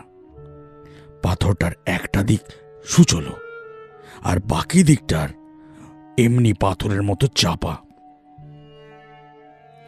দাদু বেঁচে থাকার আগে পর্যন্ত পাথরটা তার ডান হাতের একটা আংটির মধ্যে থাকত। তবে পাথরটা একটু বেশি বড় ছিল, তাই তার দিকে তাকালে তার হাতের ওই আংটির পাথরটাই আগে চোখে পড়ত। ঠাকুরদা মারা যাওয়ার পরে সেই পাথরটাও যে কোথায় গেল তাও কেউ জানত না। এমনকি সত্যি বলতে আমার বাবার এইসব নিয়ে কোনো মাথা ব্যথা ছিল না। তাই সেই পাথরের কথা ঠাকুরদা মারা যাওয়ার পরেই চাপা পড়ে যায়। প্রায় অনেক আগের কথা। একদিন আমাদের বাড়িতে এক ভদ্রলোক এসে উপস্থিত হন। তিনি নাকি আমার সেই ঠাকুরদার কোনো এক বন্ধুর ছেলে। তিনি ঠাকুরদার সাথে তার বাবার বন্ধুত্বের কিছু প্রমাণ দেখান, যেখানে কিছু কাগজপত্র এবং ডায়েরির পাতা ছিল। তবে সেই সমস্ত কিছু দেখানোর উদ্দেশ্য অন্য। ঠাকুরদার কাছে একটা অদ্ভুত পাথর আছে, সেই পাথরটা নাকি তার প্রাপ্য। পাথরটা তার বাবা আমার ঠাকুরদার কাছে রাখতে দিয়েছিলেন। তবে পাথরটা ফেরত নিয়ে যাওয়ার আগেই তার মৃত্যু ঘটে যায়। তাই ব্যাপারটা সেখানেই চাপা পড়ে যায়।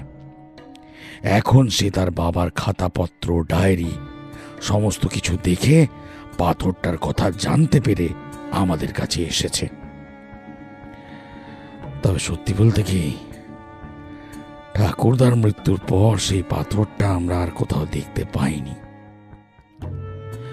তাই পাথরটার উপর তার অধিকার থাকলেও সেটা ফেরত দেওয়া আমাদের পক্ষে সম্ভব নয়।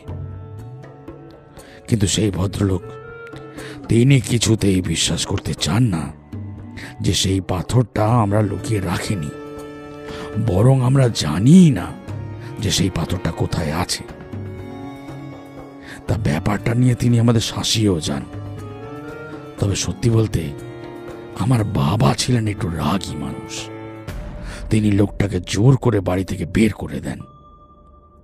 তবে হ্যাঁ, যাওয়ার সময় কিন্তু সে হুমকি দিয়ে গিয়েছিল যে ওই পাথরটা সে নিয়েই ছাড়বে। এই ঘটনাটা যখন ঘটে, তখন আমার সদ্য বিয়ে হয়েছে। আমি এবং আমার স্ত্রী দুজনে মিলে সেই পাথরটাকে খোঁজার অনেক চেষ্টা করি, কিন্তু সেটা কোথাও পাই না। আর তাছাড়া আমার ঠাকুরদার কাগজপত্র, ডায়েরি এই সমস্ত কিছু ঘেঁটেও আমরা কিন্তু কিছুই জানতে পারিনি। তারপর এক সময় ব্যাপারটা থিতিয়ে পড়ে। মাত্র বছরখানেক আগে সেই ভদ্রলোকের মতো আরও একজন এসে উপস্থিত। তার দাবি সে নাকি সেই ভদ্রলোকের ছেলে, এবং সে এত বছর পরে আমাদের কাছে সেই পাথরটা নিতে এসেছে। এবং সে বিশ্বাস করে যে আমরা পাথরটার ব্যাপারে জানি না। তবে আমরা যদি পাথরটা খোঁজার চেষ্টা করি, তাহলে তাকে পাথরটা দিতে পারি। তার নাকি খুব প্রয়োজন। আসলে ওটা কোনো পাথর নয়, ওটা একটা সিন্দুকের চাবি। আর তার ঠাকুরদা যে সিন্দুকটা রেখে গেছেন, সেই সিন্দুকে মূল্যবান কিছু আছে। গোটা সিন্দুকটা লোহার তৈরি, আর সেই সিন্দুকটা ভেঙে উদ্ধার করা কোনোভাবেই সম্ভব নয়। আগেই বলেছি ব্যোমকেশবাবু, আগে যে ভদ্রলোক এসেছিলেন তিনি আমাদের শাসিয়ে গেছিলেন, কিন্তু এই ভদ্রলোক তেমন কিছু বলেননি। তিনি আমাদের কাছে একরকম, সত্যি কথা বলতে গিয়ে, অনুরোধ করে যান যে আমরা যেন তার পাথরটা খোঁজার চেষ্টা করি। এই সময় ব্যোমকেশ যামিনী বাবুকে একবার থামিয়ে দিয়ে বলে, পাথরটা কোথায় আছে সেই ব্যাপারে কি আপনার বাবা কিছু জানতেন? এখানে আসল সমস্যা ব্যোমকেশবাবু, বাবাকে যখনই আমরা পাথরটার ব্যাপারে জিজ্ঞাসা করেছি, তখনই বাবা হ্যাঁ কিংবা না কোনো উত্তরই দেননি। যখনই পাথরটার কথা তাকে বলা হয়েছে, তখনই তিনি আমাদের চুপ করিয়ে দিতেন এবং বলতেন পাথরটার ব্যাপারে জানার কোনো প্রয়োজন নেই, ওটা আমাদের পরিবারের সম্পত্তি। তবে হ্যাঁ, পাথরটা আমি যখন ঠাকুরদার হাতে শেষবার দেখেছি, তখন আমি অনেক ছোট, কিন্তু তারপরে আর সেটাকে আমি দেখতে পাইনি। আপনাদের বাড়িতে তো কালকে চোর এসেছিল বলে আমি জানতে পেরেছি। তবে সেই চোর কি কিছু চুরি করে নিয়ে গেছে? দেখুন, আমার যতদূর মনে হচ্ছে যে সেই পাথরটার জন্যেই কিন্তু আপনার বাড়িতে চুরির চেষ্টা হয়েছে। ব্যাপারটা আমি জানি না ব্যোমকেশবাবু। আসলে আমি তো সেই পাথরটা নিজে কখনো দেখিনি। তাহলে সেই পাথরটা যদি বাড়ি থেকে চুরি হয়, তাহলে তো আমি জানতেও পারবো না।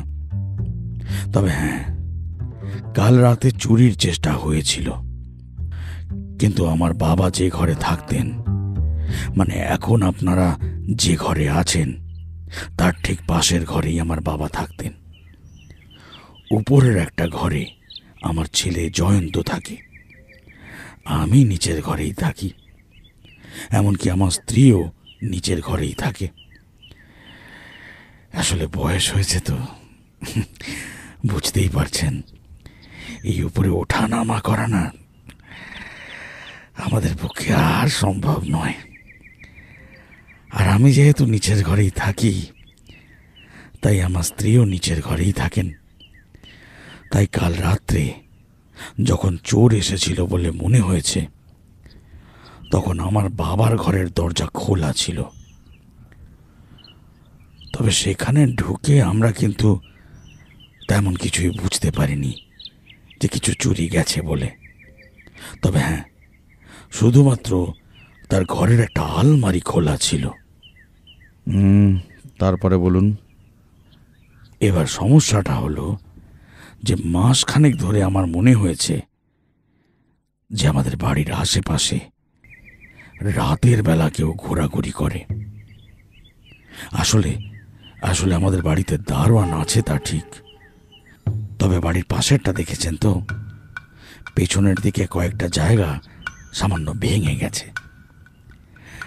সেটা পুনরায় মেরামত করা যায়, তবে পাঁচিলটা সামান্য নিচু, সেখান থেকে বাড়িতে ঢোকা খুব সহজ।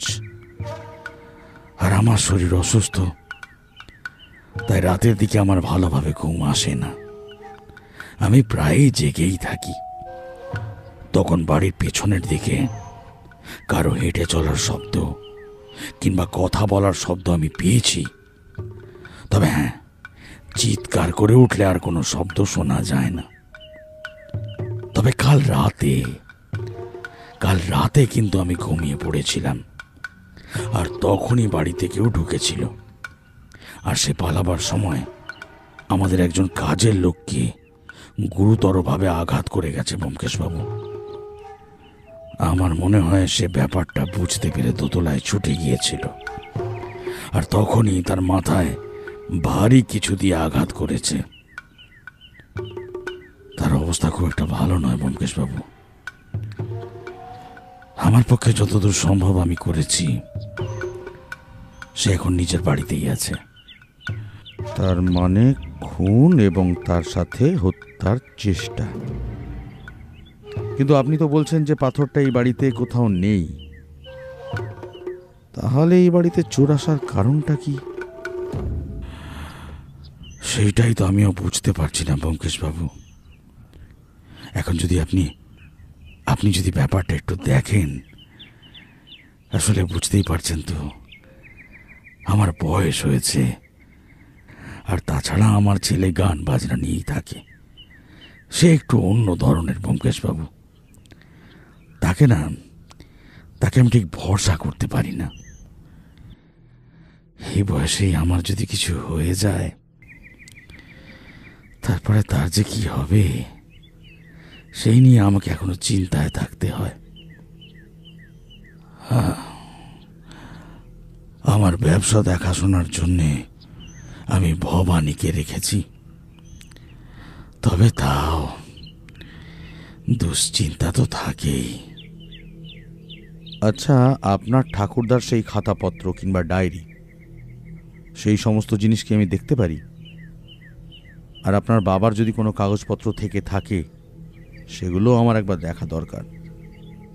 আপনি এখন যে ঘরে আছেন তার পাশের ঘরেই বাবা থাকতো, আর ঠাকুরদার যে সমস্ত জিনিসপত্র রাখা আছে তা সমস্তই বাবার ঘরেই রাখা আছে। আপনি চাইলেই দেখতে পারেন। আর হ্যাঁ, ভবানীকে বললে সে আপনাকে এই কাজে সাহায্য করবে। আপনি এই ব্যাপারটা আপনার বাড়িতে আর কাকে কাকে জানিয়েছেন? দেখুন, চোর আসার ব্যাপারটা তো সবাই জানে, তবে ওই দুজন ভদ্রলোকের অনেক বছর পরে আসার কথাও সবাই জানে। বাড়ির চারপাশে যে আমি কাউকে ঘুরে ফিরে বেড়াতে অনুভব করেছি,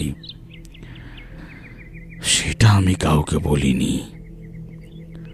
আর এই সবের সাথে যে ওই পাথরের একটা সম্পর্ক আছে বলে আমার মনে হয়, সেটাও আমি কাউকে জানাইনি।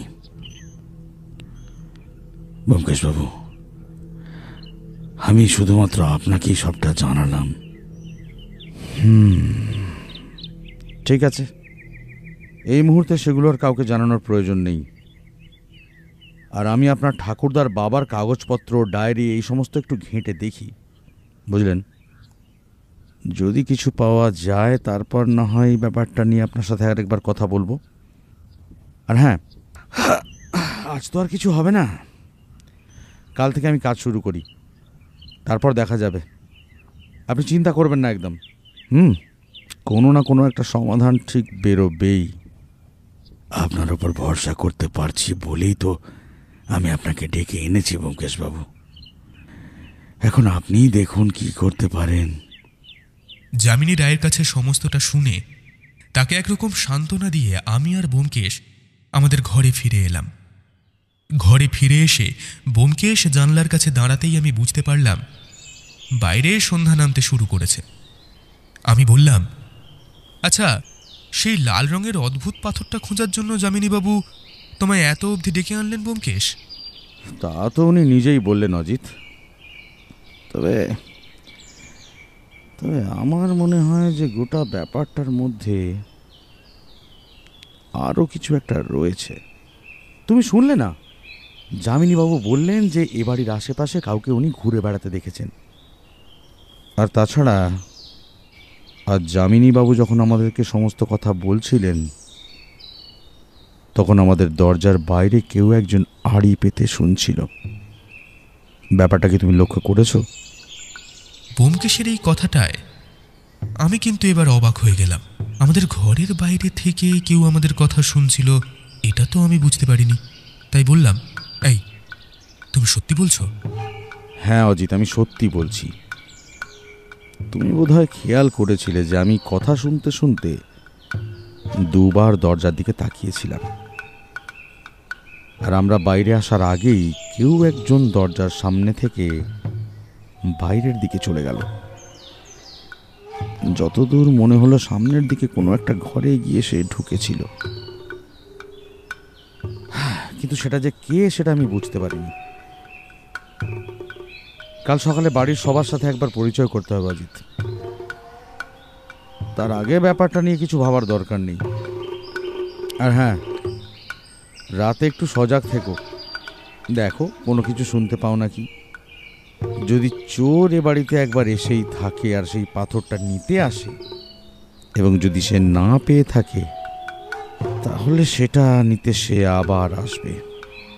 আমার মনে হয় ব্যোমকেশ, কাল যে কাজের লোকটি আহত হয়েছে তার সাথে আমাদের একবার দেখা করা দরকার। দেখো, সে যদি কিছু দেখে থাকে বা বুঝতে পারে তাহলে তার জবানবন্দি কিন্তু আমাদের সাহায্য করবে। সবটাই হবে অজিত, তবে আজ আর কিচ্ছু নয়। আর একটা লম্বা ঘুম, তারপর কাল সকাল থেকে আমাদের কাজ শুরু করতে হবে। তবে প্রথমে কাজ হবে ওই যামিনী রায়ের বাবার এবং ঠাকুরদার কাগজপত্রগুলো ঘেঁটে যদি কিছু বার করা যায় সেটা দেখা। তারপর না হয় অন্য কিছু ভেবে দেখা যাবে। ব্যোমকেশের কথায় আমি নিজেও সম্মতি জানালাম।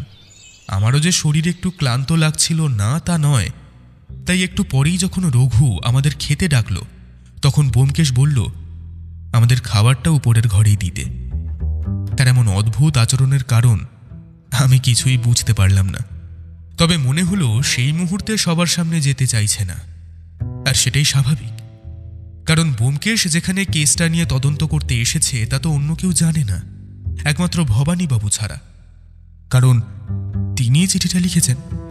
আমরা নিজেদের ঘরেই রাতের খাবার খেয়ে নিয়ে তার কোনো কথা না বলে ঘুমোতে চলে গেলাম। বিছানায় শুয়ে আছি, এমন সময় একটা বাঁশির শব্দ শুনতে পেলাম। এত রাতে কে বাঁশি বাজাচ্ছে এমনটা ভেবেই চলেছি, এমন সময় ব্যোমকেশ বলল, যামিনী রায়ের ছেলে জয়ন্ত রায় বাঁশি বাজাচ্ছে। তার ঘর আমাদের ঘর থেকে 2 ঘর পরে, একদম শেষের দিকে। ওসব নিয়ে এখন আর ভেবো না, ঘুমিয়ে পড়ো। বাঁশির সুরটা কিন্তু শুনতে বেশ ভালো লাগছিল। শুনতে শুনতে আমি একসময় সত্যি ঘুমিয়ে পড়লাম। বেশ ভালোই ঘুমটা হলো, তবে রাত্রের দিকে হঠাৎ ঘুমটা ভেঙে গেল। আমি ঘুমটা ভেঙে উঠে দেখি ব্যোমকেশ জানলার কাছে চুপ করে দাঁড়িয়ে আছে। আমি বিছানায় উঠে বসছি, সামান্য শব্দ হয়েছিল বোধহয়। সেই শব্দে ব্যোমকেশ আমার দিকে ঘুরে অদ্ভুতভাবে আমায় চুপ করে থাকতে বলল। তারপর হাতের ইশারায় আমায় ডাকল। আমি বিছানা ছেড়ে উঠে ব্যোমকেশের দিকে এগিয়ে যেতে যেতেই আমার ঘুমটা কোথায় যেন উধাও হয়ে গেল। আমি জানলার সামনে গিয়ে আস্তে আস্তে উঁকি মেরে বাড়ির পিছনের দিকটায় তাকাতেই দেখতে পেলাম বাড়ির পিছনে পাঁচিলের ওপাশে চাঁদের আলো পড়েছে। সেই আলোয় বেশ কিছুক্ষণ তাকিয়ে থাকলে পেছনের সামান্য জঙ্গল মতো জায়গাটা দেখা যায়। বাঁদিকে কিছু বাড়িঘর রয়েছে, ডান দিকেও তেমন, তবে পেছনের দিকে জঙ্গল মতো জায়গাটা পেরিয়ে একটা ছোট পুকুর মতো রয়েছে, আর তারপরেই আবার ফাঁকা জমি। আমি চাপা স্বরে ব্যোমকেশকে বললাম, কি হয়েছে, এখন এখানে দাঁড়িয়ে আছো কেন? ব্যোমকেশও আমারই মতো চাপা স্বরে উত্তর দিল, একটাও কথা না বলে জানলার কাছে চুপ করে দাঁড়াও, আর ওই পাঁচিলের ওপারে ভালো করে লক্ষ্য করে দেখো তো কিছু দেখতে পাও কিনা। আমি ভালো করে প্রাচীরের ওপারে তাকিয়ে প্রথমে কিছুই দেখতে পেলাম না, জঙ্গল আর ছায়া ছাড়া। তারপর মনে হলো জঙ্গলটা সেখানে সামান্য হালকা হয়েছে, সেখানে কি যেন একটা নড়াচড়া করছে। আরো ভালো করে কিছুক্ষণ দেখতে দেখতে আমার দুটো চোখ গোল হয়ে এলো। ওইখানটায় দুটো মানুষ বোধহয় দাঁড়িয়ে রয়েছে, তাদের নড়াচড়ার ছায়া আমরা দেখতে পাচ্ছি। আমি চাপা স্বরে ব্যোমকেশকে বললাম, ব্যোমকেশ, চোর। সে তো বুঝতে পারছি, কিন্তু আসলে চোর না ডাকাত সেটাই তো বুঝতে পারছি না। আর দলে যখন দুজন রয়েছে তাহলে কিছু একটা পরামর্শ করছে, কারণ অনেকক্ষণ ধরেই ওরা ওখানে দাঁড়িয়ে আছে, বুঝলে? শোনো, আমি একবার সামনের দিকের ব্যালকনির কাছ থেকে ঘুরে এসেছি। বাড়িতে কোথাও আলো জ্বলছে না। আলো জ্বলছে না যখন, তখন তাদের বাড়িতে ঢুকতে তো আপত্তি থাকার কারণ নেই। তারপরেও তারা দাঁড়িয়ে আছে মানে, এই এক মিনিট, ওই দিকটা একবার ভালো করে দেখো তো। ব্যোমকেশের কথায় আমি এবার বাড়ির ডান দিকে তাকাতেই দেখতে পেলাম ডান দিকে পাঁচিলের ওপারের মাটির রাস্তা ধরে আরও একটা ছায়ামূর্তি এগিয়ে যাচ্ছে, ঠিক সেই পিছনের দিকে। আমি ব্যোমকেশের দিকে তাকিয়ে আছি, ব্যোমকেশ সেই দিকে তাকিয়ে আছে। বাড়ির পেছনের দিকের পাঁচিলটা গোল করে ঘুরলে সেই ছায়ামূর্তি গিয়ে পৌঁছবে ওই দুটো মূর্তির কাছে।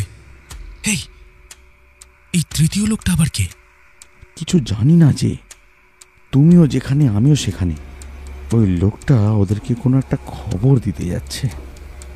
আমার মনে হয় ওই লোকটা এই বাড়ির কেউ হলেও হতে পারে অজিত। সর্বনাশ, কি বলছো কি? এই বাড়ির কেউ ওদের সাহায্য করছে? তা না হওয়ার কিছুই নেই। এখন চুপ করে দেখো, চুপ করে দেখা ছাড়া আর এখন কোনো রাস্তা নেই। ওরা যদি বুঝতে পারে যে আমরা ওদেরকে দেখছি, তাহলে ওখান থেকে ওরা পালিয়ে যাবে। চুপ করে দেখো। তৃতীয় ছায়ামূর্তিটা প্রাচীরের গা ঘেঁষে এগিয়ে গিয়ে ওই দুটো ছায়া মুহূর্তের মধ্যে কাছাকাছি পৌঁছতে লাগলো, কিন্তু পাঁচিলের গোল জায়গাটা পেরিয়ে ছায়ামূর্তিটা সেই দুটো ছায়ামূর্তির জঙ্গলের কাছাকাছি পৌঁছতেই হঠাৎ করে দুটো ছায়া মোড় থেকে চঞ্চল হয়ে পেছনের দিকে যেতে দেখলাম। আর তার সাথেই হঠাৎ করে একটা গুলির শব্দ শুনতে পেলাম। গুলির শব্দ হওয়ার সাথে সাথেই ব্যোমকেশের মুখটা কেমন যেন হয়ে গেল। সে দৌড়ে ঘর থেকে বেরিয়ে দরজা খুলে যেতে যেতে বলল, অজিত, বাড়ির ভেতরে গিয়ে এক্ষুনি দেখো যামিনীবাবু কোথায় আছেন, আর একবার পারলে ভবানীবাবুকে খবর দাও। আমি গোটা ব্যাপারটাই প্রথমে সামান্য সময়ের জন্য হতচকিত হয়ে গিয়েছিলাম।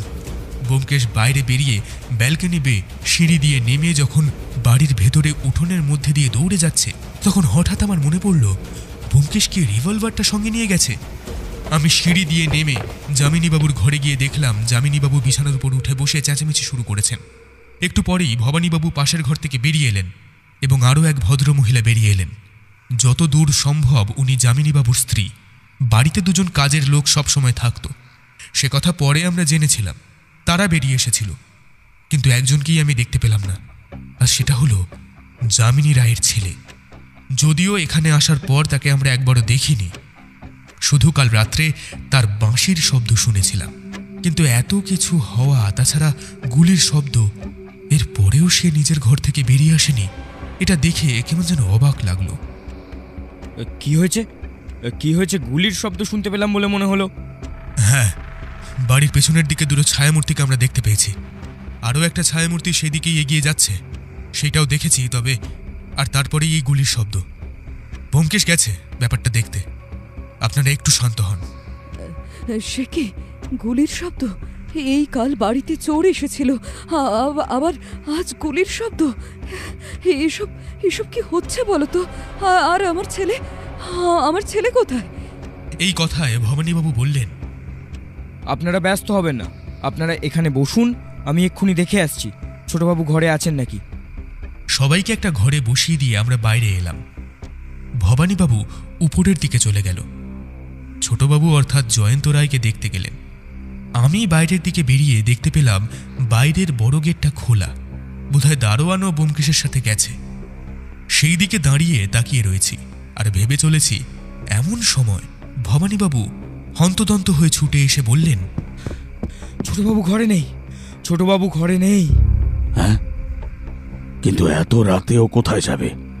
ভবানী, ভবানী তুমি এক্ষুনি যাও, এক্ষুনি গিয়ে দেখো। রাতে তো জয়ন্ত একা একা কোথাও বেরোয় না। কি হলো বলো তো আমার ছেলেটার? বলতে বলতে ভদ্রমহিলার গলার স্বর ধরে এলো। যামিনীবাবু একটা ধমকের মতো স্বরে বললেন, এখন কান্নাকাটি করার সময় নেই। ভবানী, ভবানী তুমি এক্ষুনি যাও, গিয়ে দেখো। ভবানীবাবু বাগানে নেমে গেটের দিকে যেতে শুরু করেছেন। আমি ভাবছি আমি এখানে থাকবো না ভবানীবাবুর সাথে যাব। এমন সময় দেখতে পেলাম দারোয়ান ছুটতে ছুটতে আসছে আর বলছে, খুন খুন, ছোটবাবু খুন হয়েছে, ছোটবাবুর খুন হয়েছে। এই কথা শুনে ভদ্রমহিলা দুহাতে কান চেপে ধরে মাটির উপর বসে পড়লেন। যামিনী রায়ের মুখের দিকে তাকাতেই বুঝতে পারলাম তিনিও হঠাৎ করে যেন একটা ধাক্কা খেয়েছেন। কিন্তু ব্যাপারটা সামলে নিয়ে শুকনো গলায় বললেন, তুই ঠিক দেখেছিস, তুই ঠিক দেখেছিস তো? ছোটবাবুই তো। দারোয়ান প্রায় কাঁদতে কাঁদতে বলল, হ্যাঁ হ্যাঁ, ছোটবাবুই ছিল। ওই শহরের বাবু ছোটবাবুর কাছে বসে আছে, আপনারা এক্ষুনি চলুন। ভদ্রমহিলাকে নিয়ে যাওয়া গেল না। তিনি রীতিমতো অসুস্থ হয়ে পড়েছিলেন। তাই জন্যই বাড়ির দুই কাজের লোকের জিম্মায় তাকে রেখে দেওয়া হলো। এমনকি যামিনী রায়কেও সেখানে রেখে দেওয়া হলো। আমি ভবানীবাবু ছুটে গেলাম। দারোয়ান সেখানে দাঁড়িয়ে রইল।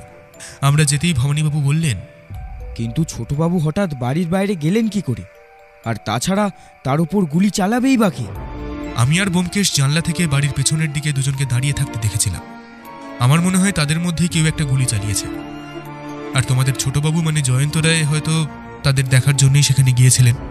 কথা বলতে বলতে আমরা বাড়ির পাঁচিলটা পেরিয়ে সেইখানে আসতেই দেখতে পেলাম ব্যোমকেশ মাটির উপর বসে আছে আর তার দুহাতের মধ্যে একজন শুয়ে। ভবানীবাবু সঙ্গে করে টর্চ এনেছিলেন। সেই টর্চের আলো জ্বালতেই দেখা গেল ভদ্রলোকের গুলিটা লেগেছে বুকের একদম বাঁ পাশে, সামান্য উঁচুতে। একটুর জন্য ভদ্রলোক বেঁচে গেছেন আর তার হাতের উপরে গুলিটা লেগে আছে। আমাদের দেখেই ব্যোমকেশ বলল, অজিত, অজিত তাড়াতাড়ি ওনাকে ধরো। এক্ষুনি ওনাকে নিয়ে ঘরে যেতে হবে, তারপর গুলিটা বার করার ব্যবস্থা করতে হবে। তা না হলে কিন্তু সমস্যা হবে। ভদ্রলোক অজ্ঞান হয়ে পড়েছেন। আমাকে ধরতে হলো না। ভবানীবাবু আর ব্যোমকেশ মিলে তাকে তুলে নিয়ে এলো বাড়ির ভেতরে। তাকে দেখেই যামিনী রায় কিন্তু শক্ত চোখে তাকিয়ে রইলেন। তাকে একটা ঘরে নিয়ে গিয়ে গরম জল এনে তার জামাকাপড় খুলে ক্ষতস্থান মুছে দেওয়ার চেষ্টা করা হলো, কিন্তু গুলি বার করার কোনো প্রচেষ্টা কিন্তু হলো না দেখে যামিনী রায় ভবানীবাবুকে বললেন, ভবানী, ভবানী তুমি যাও, যদু কবিরাজকে ডেকে আনার ব্যবস্থা করো। দেখো দেখো সে যদি গুলিটা বার করতে পারে। সমস্ত ব্যবস্থা করে দিয়ে ব্যোমকেশ আমায় ডেকে নিয়ে আমাদের ঘরে চলে এসেছিল। ঘরে এসে ব্যোমকেশ বলল, আমি যখন দারোয়ানকে নিয়ে ছুটে গেলাম, সেই দুজন এই জয়ন্ত রায়ের কাছে এসেছিল কিছু একটা দেখার জন্য, আর আমাদেরকে দেখেই তারা পালিয়ে যায়। তবে আমার সন্দেহ হচ্ছে যে জয়ন্ত রায় কিছু একটা অনুমান করতে পেরেছিল আর তার জন্যেই ওই পেছনে গিয়েছিল। কিন্তু ব্যাপারটা তো সেটা নাও হতে পারে। এমনও হতে পারে যে উনিও আমাদের মতো দেখতে পেয়েছিলেন ওই দুজনকে, তাই বাড়ি থেকে বেরিয়ে গিয়েছিলেন। সেটাও হতে পারে অজিত। তবে তাড়াহুড়োয় আমি পিস্তলটা না নিয়েই চলে গেছিলাম, না হলে একটাকে ঠিক ধরতে পারতাম। তবে একটা সন্দেহ থেকেই যাচ্ছে, যদি কাল চুরিটা হয় তাহলে তাহলে তারা আজ আবার কি করতে এসেছে? অজিত, যামিনী রায়ের বাবার এবং ঠাকুরদার কাগজপত্র এবং ডায়েরিটা না পড়া পর্যন্ত কিচ্ছু বোঝা যাবে না, কিচ্ছু না। আমিও ব্যোমকেশের কথায় সায় দিলাম, কিন্তু এই মুহূর্তে এইসব নিয়ে ভাবতে আমার একটুও ভালো লাগছিল না। তাই বললাম, হ্যাঁ চলো ব্যোমকেশ, একবার দেখি জয়ন্ত রায়ের কি অবস্থা। দেখে তো মনে হলো গুলিটা বার করে নিতে পারলেই চিন্তার কিছু নেই, তবে ভদ্রলোক যে অজ্ঞান হয়ে রয়েছেন। গুলিটা লাগার জন্যে ভয়ে হয়তো জ্ঞান হারিয়ে ফেলেছেন, তবে আমার মনে হয় না যে চিন্তার তেমন কিছু আছে। হাতের অনেকটা উপরে গুলিটা লেগেছে। প্রথমে আমারও মনে হয়েছিল যে গুলিটা বুকে লেগেছে, তবে পরে দেখলাম যে হাতের কাছ থেকে রক্ত নেমে বুকে এসেছে বলে এইরকমটা মনে হচ্ছে। একটু সাবধান থাকতে হবে। এই প্রতিপক্ষ কিন্তু খুব একটা সহজ নয়। চলো নিচে গিয়ে দেখি। আমরা নিচে গিয়ে দেখি একজন কবিরাজ মতো কেউ এসেছে। গুলি বার করা হয়েছে, সেটা রয়েছে বিছানায় শুয়ে থাকা জয়ন্ত রায়ের পাশে একটা ছোট্ট স্টিলের বাটির মধ্যে। ভদ্রলোক ব্যান্ডেজ করে দিয়েছে এবং কিছু ওষুধ দিয়েছেন বোধহয়। জয়ন্ত রায় এখন বিশ্রাম নিচ্ছে। সেই ঘরের একমাত্র চন্দ্রাদেবী ছাড়া আর কেউই রইল না, বাকি সবাই বেরিয়ে এলো বাইরে। আপনার সাথে আমার কিছু কথা আছে ভবানীবাবু, যদি একটু। হ্যাঁ হ্যাঁ, অবশ্যই, আসুন। অজিত, তুমি এখানেই থাকো, যামিনীবাবুর কাছে থাকো, ওনার ভালো লাগবে। উনি বোধহয় একটু অসুস্থ বোধ করছেন। আচ্ছা না, তুমি বরং একটা কাজ করো, তার ঘরে চলে যাও, গিয়ে বলো যে আমি এক্ষুনি আসছি। আমি আর কি করি? ব্যোমকেশের কথায় সম্মতি জানিয়ে যামিনীবাবুর ঘরে গিয়ে ঢুকলাম। তিনি বিছানার উপর আধ শোয়া হয়ে বসেছিলেন। আমায় ঢুকতে দেখেই বললেন, আরে আসুন আসুন অজিতবাবু, এমন একটা ব্যাপার যে ঘটে যাবে আমি ভাবতেও পারিনি। ছেলেটাকে কত করে সাবধান করেছি যে রাতের বেলা বাইরে বেরোস না। এমনিতেও সারাদিন ঘরেই থাকে, খুব একটা বেরোয় না, কিন্তু আর যে কেন যে হঠাৎ করে বাইরে বেরিয়ে পড়ল সেটা আমি বুঝতে পারলাম না। তখন আমি যামিনীবাবুকে আমার দেখা সমস্ত কিছুই খুলে বললাম। এমনকি কাল চুরি করতে যারা এসেছিল তাদের সাথে এই দুজনের কোনো একটা সম্পর্ক আছে বলে যে আমার মনে হয় সেটাও বললাম। যামিনীবাবু মন দিয়ে শুনলেন, তারপর বললেন, একটা কথা আপনাদেরকে বলা হয়নি। আসলে হয়তো ব্যাপারটা তেমন কিছু না। আমার বাবা কিন্তু আমার চেয়ে বেশি আমার ছেলেকে ভালোবাসতো। মৃত্যুর সময় আমার ছেলেই আমার বাবার কাছে ছিল। তবে জানেন তো, আমার ছেলেটা একটু অন্য ধরনের, সেটা তো আপনারা শুনেছেনই। তবে ওর সাথে আপনাদের কথা হয়নি, বলে বোঝাতে পারবো না আপনাদেরকে। ও নিজে একা থাকতে ভালোবাসে, কথা বলে কম, কারো সাথে মেশে না, বাড়ি থেকে কোথাও বেরোয় না। সারাদিন ওই ঘরে ওই বাঁশি, হারমোনিয়াম, বেহালা, হ্যাঁ এইসব নিয়েই থাকে। আচ্ছা যামিনীবাবু, এমনটা কি হতে পারে আপনার বাবা ওই পাথরটার ব্যাপারে আপনার ছেলেকে কিছু বলে গেছেন? সে ব্যাপারে আমি ওর কাছে জানতে চেয়েছিলাম, তবে ও বলেছে যে ওই ব্যাপারে কিছুই জানে না। তাই আর জোর করিনি, বুঝতেই তো পারছেন। কিন্তু আমার ছেলের উপর কেউ আক্রমণ করতে যাবে কেন অজিতবাবু? আমি তো সেটাই বুঝতে পারছি না। আমার মনে হয় আমি কথা শেষ করার আগেই ব্যোমকেশ এসে ঘরে ঢুকল। তারপর বলল, আচ্ছা যামিনীবাবু, আপনাদের বাড়ির বাগানে আগে মালি কাজ করতো, সেটা দেখলেই বোঝা যায়, কিন্তু এখন কোনো মালি আপনাদের বাগানে কাজ করে না কেন? আসলে বাগানের শখ আমার নয়, আমার বাবার ছিল। বাবার মৃত্যুর পর ওই বাগানটা আমার ছেলে সে নিজেই মাঝে মাঝে জল দিত এবং গাছের পরিচর্যাও করত। তারপরও নিজেও কেমন যেন বাগানটায় আর পরিচর্যা করতো না। এমনকি আমি কাউকে দিয়ে বাগান পরিষ্কার করালে বা বাগানে কাজে লাগালে সেটাও ওর পছন্দ হতো না।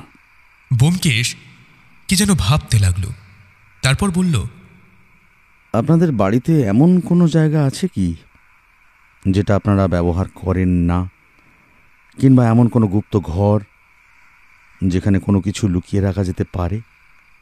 না ব্যোমকেশবাবু, সেই রকম তো কিছু আমার জানা নেই। তবে হ্যাঁ, যদি থাকেও তাহলে সে ব্যাপারটা কিন্তু আমি কিছু জানি না। আচ্ছা বেশ, আপনি বিশ্রাম নিন। আমরা এখন চলি, অনেকটা রাত হলো। জানি আপনি ঘুমোতে পারবেন না, তাও একটু বিশ্রাম করার চেষ্টা করুন। আপনার ছেলের কিচ্ছু হবে না, বিপদ কেটে গেছে। যামিনী বাবুকে আরও একবার আশ্বস্ত করে আমরা নিজেদের ঘরে ফিরে এলাম। বাকি রাতটা আর জেগে কাটানোর ইচ্ছে হলো না, কারণ ভবানীবাবু এর মধ্যে এসে জানিয়ে গেছেন জয়ন্ত রায়ের বিপদ কেটে গেছে। এখন তিনি ঘুমোচ্ছেন, আর একটু ঘুম হলে, বিশ্রাম হলেই তার শরীর ঠিক হয়ে যাবে। আর ক্ষতস্থান থেকে রক্ত পড়া এখন বন্ধ হয়ে গেছে। আমরা বিছানায় গিয়ে শুয়ে পড়লাম, তবে ঘুম এলো না। চোখ বন্ধ করে শুয়ে আছি, এমন সময় ব্যোমকেশকে নিজের মনেই বলতে শুনলাম, যে দিনের বেলাতেও বাড়ি থেকে বেরোতে চায় না, সে হঠাৎ রাতের বেলা বাড়ি থেকে বেরিয়ে বাড়ির পেছনে গেল কেন? আর তার কাছে কয়েকটা কাগজের টুকরোই বা থাকবে কেন? আমার একবার মনে হলো ব্যোমকেশকে জিজ্ঞাসা করি কোন কাগজের টুকরোর কথা সে বলছে। তারপরেই বুঝতে পারলাম আমার ঘুম চলে আসছে, তাই আর কিছু প্রশ্ন করা হলো না। পরদিন সকালে ঘুম ভাঙলো একটু দেরি করেই। একটা গোটা দিন ব্যোমকেশ কিন্তু কাটিয়ে দিল সেই দোতলার ঘরে, যে ঘরে যামিনীবাবুর বাবা থাকতেন এবং যে ঘরে তাদের কাগজপত্র, ডায়েরি, এমনকি বাকি সমস্ত কিছু ছিল। এর মধ্যে মাত্র দুবার নিচে নেমে জয়ন্ত রায়ের সাথে দেখা করে এসেছিল, তবে জয়ন্ত রায় কিছু বলতে চাননি, এমনকি তাদের মধ্যে কথা হয়েছে। আমি কিন্তু এই সময়টা অন্য একটা কাজ করলাম। আমায় ব্যোমকেশ বলেছিল বাড়ির আশেপাশে, এমনকি পেছনের জঙ্গলের দিকটা ঘুরে দেখতে, কোনো কিছু বুঝতে পারা যায় নাকি। আমি জঙ্গলের দিকটায়, এমনকি বাড়ির প্রাচীরের দিকটা ঘুরে বেড়াতে বেড়াতে কয়েকটা সিগারেটের টুকরো, কয়েকটা ছেঁড়া কাগজের পাতা, এমনকি দুটো শক্ত লাঠি পেলাম। সেই কথা ব্যোমকেশকে জানাতে ব্যোমকেশ কিছুক্ষণ চুপ করে রইল, তবে আমাকে কিছু বলল না। এদিকে যামিনীবাবু নিজের ঘরে রয়েছেন। তিনি রীতিমতো অসুস্থ। চন্দ্রা দেবীর শরীর এই ঘটনায় সামান্য খারাপ হয়ে এসেছে। একমাত্র ভবানীবাবু বাড়ির চাকরদের সাথে তাদের সবার সেবা শুশ্রূষা করেছেন, মাঝে মাঝে আমাদের খাওয়ার ব্যবস্থা করছেন। এভাবেই একটা গোটা দিন পার হয়ে গেল। পরদিন সকালে ব্যোমকেশ আমায় নিয়ে গেল যামিনীবাবুর ঘরে। আপনার দাদুর ডায়েরি আর কাগজপত্র খুঁজে তেমন বেশি কিছু জানা যায় না, তবে তিনি বাড়িতে ফিরে আসার পরেও বারবার সাগরের উল্লেখ করেছেন। কোনো একটা সাগর তিনি এই বাড়ির মধ্যেই কোথাও আছে বলে বারবার লিখেছেন। আর তাছাড়া তিনি যে নিজের হাতে বাগান লাগিয়েছেন সেই কথাটাও ডায়েরিতে লিখেছেন। তবে শেষের দিকের কয়েকটা পাতা ছেঁড়া। আপনার বাবার কাগজপত্র সবই তার ব্যবসা সংক্রান্ত। তার ডায়েরিতে তার ব্যবসা নিয়েই কথাবার্তা লেখা রয়েছে, তবে শেষের দিকে তিনি না বললেও কোনো একটা অমূল্য জিনিসের কথা তিনি লিখেছেন, যেটা তিনি তার সবচেয়ে কাছের মানুষকে দিয়ে গেছেন, অথচ সেটা সে জানবে না। যামিনীবাবু অবাক হয়ে বললেন, আমার বাবার কাছের মানুষ বলতে আমার বাবা, মানে আমার ছেলেকেই সব থেকে বেশি ভালোবাসতেন। এমনকি মৃত্যুর সময়ও আমার ছেলেই তার কাছে ছিল। তিনি সরাসরি তাকে এই পাথরটা দিয়ে যাবেন না, কারণ তাতে বাকি সকলেই জানতে পেরে যাবে। কোনো গুপ্ত উপায়ে তিনি পাথরটা আপনার ছেলের কাছেই রেখে গেছেন। আর ওই পাথরটা খুঁজে পেলেই সেই পাথরটা দিয়ে এমন একটা সিন্দুক খোলা যাবে যার মধ্যে অমূল্য কিছু রয়েছে। আমার মনে হয় যে এই ব্যাপারটা কোনোভাবে বাইরের কেউ, অর্থাৎ আপনার কাছে প্রথম বা দ্বিতীয় যে ভদ্রলোক এসেছিলেন তারা জানতে পেরেছিল, আর তাই তারা আপনার কাছ থেকেই পাথরটা নেওয়ার জন্য এসেছিল। তবে দ্বিতীয় যে ভদ্রলোক এসেছিল সে বোধহয় বুঝতে পেরেছিল যে আপনারা তা খুঁজে পাননি, তাই সে অপেক্ষা করেছে। আর যখন বুঝতে পেরেছে যে আপনাদের মধ্যে কেউ পাথরটা খুঁজে পেয়েছে, তখন সে আপনাদের বাড়িতে চুরির চেষ্টা চালিয়েছে, কিন্তু সফল হতে পারেনি। তার সবথেকে জলজান্ত প্রমাণ আপনার ছেলের ওপর হওয়া কালকের হামলা। কিন্তু কিন্তু সে কেন রাত্রে ওখানে গিয়েছিল সেই কথা কিন্তু আমাদেরকে না বললে এই কাজটাতে আমরা বিশেষ এগোতে পারবো না। মানে আপনি বলতে চাইছেন যে ওই পাথরটা আর ওই পাথরটা দিয়ে খুলতে পারার মতো সিন্দুক দুটোই এই বাড়িতেই আছে? আমি সেই ব্যাপারে অনেকটাই নিশ্চিত। আপনার বাড়ির ওপর রাতের বেলা নজর রাখা হয়, তার প্রমাণ অজিত পেয়েছে, আর জায়গাটা আমি নিজেও দেখেছি। আর তাছাড়া আপনি নিজেও বলেছেন যে আপনার বাড়ির ওপর রাতের বেলা কেউ নজর রেখে চলেছে, আর তারাই চুরি করার চেষ্টা করেছে। আরেকটা ব্যাপার আছে, আপনার বাড়ির বাগানের পশ্চিম দিকে কিছুটা জায়গা মাটি খোঁড়ার মতো হয়ে রয়েছে। আমার মনে হয় না যে আপনাদের কেউ সেখানে মাটি খুঁড়তে গেছেন, অর্থাৎ বাইরের কেউ এসে মাটি খুঁড়েছে। আর তার একটাই কারণ হতে পারে, বাইরের কেউ বুঝতে পেরেছে যে এই বাড়িতে কোথাও রয়েছে সেই সিন্দুক, আর সেই কারণে তারা কোনো একটা কিছুর ওপর নির্ভর করে ওখানে মাটি খুঁড়েছে। তবে হ্যাঁ, কাজ শেষ করতে পারেনি। তবে আমার মনে হয় যে এই কাজে আপনার বাড়ির কেউ তাদের সাহায্য করে চলেছে। যামিনীবাবু এই কথায় অবাক হয়ে বললেন, না না না, আমার এই বাড়ি থেকে কেউ তা হতে পারে না ব্যোমকেশবাবু। এ বাড়ির সবাই বিশ্বস্ত। তাও হতে পারে। তবে আমি এর মধ্যে একটা কাজ করেছি, আপনার ছেলের সাথে কথা বলার চেষ্টা করেছি। তবে সে যদি আমাদের সাথে কথা বলে তাহলে হয়তো এই সমস্যার সমাধান আমরা অনেকটাই করতে পারবো। দেখুন, এই বাড়িতে যদি সেই সিন্দুকটা কোথাও লুকোনো থাকে, তাহলে সেটা বাইরে বার না করা পর্যন্ত এই বাড়িতে চুরির চেষ্টা কিংবা আপনাদের উপর আক্রমণ কিন্তু হতেই থাকবে। এখন গোটা গ্রাম খুঁজে বাইরে থেকে কারা এসেছে সেটা বার করতে পারলে আমরা নিশ্চয়ই তাদেরকে ধরতে পারবো। তবে তাতে কিন্তু সমস্যার ঠিক সমাধান হবে না। এবারে আপনি যা ভালো মনে করেন তাই হবে। হ্যাঁ, আমরা এখন আমাদের ঘরে যাচ্ছি। আপনার ছেলে যদি আমাদের সাথে কথা বলতে রাজি হয় তাহলে আমাদেরকে ডাকবেন, কারণ তার সহযোগিতা ছাড়া আমরা এখন কিছুই করতে পারবো না। যামিনীবাবুর ঘরের বাইরে এসে দেখা গেল ভবানীবাবু এই ঘরের দিকেই আছে। তাকে দেখে ব্যোমকেশ বলল, কাজ হয়েছে ভবানীবাবু। ভবানীবাবুর মুখে একটা সামান্য হাসির আভাস দেখা গেল। আমি বুঝতে পারলাম ব্যোমকেশ এর মধ্যেই ভবানীবাবুর সাথে মিলে কোনো একটা পরিকল্পনা তৈরি করে ফেলেছে, কিন্তু সেটা যে কি তা আমি ধারণা করতে পারলাম না।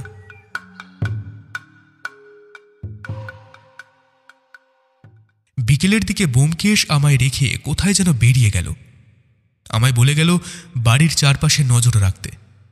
বাড়ির চারপাশে যদি অচেনা কাউকে দেখা যায় তাহলে তার উপর পড়া নজর রাখতে এবং তারা কি করে সেইটা দেখতে। আমি বুঝতে পারলাম ব্যোমকেশ ভবানীবাবুর সাথে বেরিয়েছে। আমি ব্যালকনিতে ঘুরে বেড়ালাম কিছুক্ষণ, তারপর বাগানের ভেতরে গেলাম। একসময় দারোয়ানের সাথে বসে গপ্পগুজব করতে লাগলাম, কিন্তু বাড়ির আশেপাশে কাউকেই দেখা গেল না। ব্যোমকেশ সন্ধ্যার দিকে ভবানীবাবুর সাথে ফিরে এলো। তখন দেখলাম তার মুখ কেমন গম্ভীর হয়ে রয়েছে, কিন্তু এর কোনো কারণই আমি বুঝতে পারলাম না। একসময় ব্যোমকেশ সেই ঘরে গিয়ে ঢুকল। যেখানে যামিনী রায়ের বাবা থাকতেন। সেখানে বেশ কিছুক্ষণ সময় কাটিয়ে রাত্রের দিকে ঘরে এলো। সেদিনের খাওয়া দাওয়া আমরা আমাদের ঘরেই সেরে নিলাম। তারপর ব্যোমকেশ রাতের বেলা বিছানার উপর বসে আমায় বলল, অজিত, কোথাও একটা বড় গন্ডগোল হচ্ছে এই গোটা বাড়িতে। কোনো একটা রহস্য চলছে, বুঝলে? কি রহস্য বলো তো? যেদিন এই বাড়িতে চোর এসেছিল সেদিন যে কাজের লোকটি আহত হয় তার সাথে আমি কথা বলেছি। সে একটা অদ্ভুত কথা আমাকে বলেছে। সে বাড়িতে চোর ঢুকেছে বুঝতে পেরে যখন দোতলায় যায় তখন তার পেছনের দিক থেকে কেউ তার মাথায় আঘাত করে, অথচ সে যখন সিঁড়ি দিয়ে ওপরে উঠেছিল তখন সেখানে কিন্তু একমাত্র সে ছাড়া আর কেউ ছিল না। আর চোর যদি ইতিমধ্যেই উপরে বোতলের ঘরে গিয়ে ঢোকে তাহলে তাকে পেছন থেকে আঘাত করবে কে? আর সে দোতলায় ঘরের সামনে গিয়ে দরজা খোলা দেখলে কাউকে কিন্তু দেখতে পায় না। এমন তো হতেই পারে যে চোর উঠে তার পেছনের দিকে কোথাও লুকিয়েছিল, তারপর তাকে সামনে দেখতে পেয়ে তার মাথায় আঘাত করে পালিয়ে যায়। সেটা হতে পারে না, কারণ তার মাথায় আঘাত করার সাথে সাথেই তার চিৎকার শুনে সিঁড়ি দিয়ে ভবানীবাবু উপরে উঠে যান। তিনি কিন্তু কাউকে নিচে নেমে আসতে দেখেননি। তার মানে তুমি কি বলতে চাইছো? তার মানে এটাই হতে পারে যে তার মাথায় যে আঘাত করেছিল সে এই বাড়িরই কেউ। সে আঘাত করে তারপর নিজের ঘরে চলে যায় যাতে তাকে কেউ সন্দেহ করতে না পারে। আরও একটা ব্যাপার অজিত, কাজের লোকটি দোতলার ঘরের কাছে আহত হয়। ভবানীবাবু তার চিৎকার শুনে নিচে থেকে উপরে উঠে আসেন, কিন্তু নিচে এসেছিলেন আরও পরে। আর কাল যখন জয়ন্ত রায় বাড়ি থেকে বেরিয়েছিলেন তখন তার কাছে কিছু একটা ছিল, সেইগুলো ওই দুজন নিয়ে গেছে। তার মানে তুমি বলতে চাইছো এই সমস্ত কিছুর সাথে জয়ন্ত রায়ের একটা সম্পর্ক আছে, তাই তো? শুধু জয়ন্ত রায় নয় অজিত, আমার মনে হয় যামিনী রায়েরও একটা সম্পর্ক আছে, আর তিনি আমাদের কাছ থেকে কিছু একটা লুকিয়ে যাচ্ছেন। আচ্ছা, ওই লাল পাথরটা কোথায় আছে তার সম্পর্কে তুমি কোনো অনুমান করতে পেরেছো? খানিকটা অনুমান করতে পেরেছি, তবে আমার মনে হয় যে ব্যাপারটা জয়ন্ত রায় নিজেও জানেন। তবে আমার মনে হয় তিনিও সেই সিন্দুকটা খোঁজার চেষ্টা করছেন, যেটার কথা তার ঠাকুরদা ডায়েরিতে লিখে গেছেন। তবে সিন্দুকটাকে তিনি হয়তো সাগর বলে লিখে গেছেন, তাই কেউ ব্যাপারটা বুঝতে পারেনি। অথচ এই বাড়িতে সাগরের সাথে সম্পর্কিত তেমন কিছুই নেই। সেই সিন্দুকটা খুঁজে পেলেই তো ব্যাপারটা মিটে যায়। তাহলে তুমি সেইটা খোঁজার চেষ্টা করো। একটা সন্দেহ আমার রয়েছে অজিত, আর তাছাড়া ভবানীবাবুর সাহায্যে আমি গ্রামে কয়েকজন লোককে কাজে লাগিয়েছি, যারা বাইরে থেকে কেউ যদি আসে তাদের খুঁজে বার করবে, এবং তাহলেই আমরা বুঝতে পারবো যে ওই চোর আসলে কোথা থেকে এসেছিল। গ্রামের কেউ এমন করবে সেটা হতে পারে না। বাইরের কেউ কাল রাতে এসেছিল, বুঝলে অজিত? তুমি কি বলতে চাইছো আমি বুঝতে পারছি ব্যোমকেশ, কিন্তু ব্যাপারটা তাও কেমন যেন গোলমেলে ঠেকছে। গোলমাল তো আছেই, তবে কোনো একটা সমাধান কাল সকালে বের করতেই হবে অজিত। এ কথার পর ব্যোমকেশের সাথে আমার আর কোনো কথা হলো না। আমি বিছানায় শুয়ে পড়লাম। তবে ব্যোমকেশকে দেখলাম অনেক রাত পর্যন্ত ডায়েরিটা খুলে কি যেন লিখছে, নিজের মনেই কিছু কথাবার্তা বলে চলেছে। আমি বুঝতে পারলাম কেসটা নিয়ে রীতিমতো গভীরভাবে কিছু ভেবে চলেছে, আর আমারও মনে হচ্ছিল কেসটায় কোথাও যেন কিছু একটা মিলছে না। এসব ভাবতে ভাবতে কখন যে ঘুমিয়ে পড়েছি মনে নেই।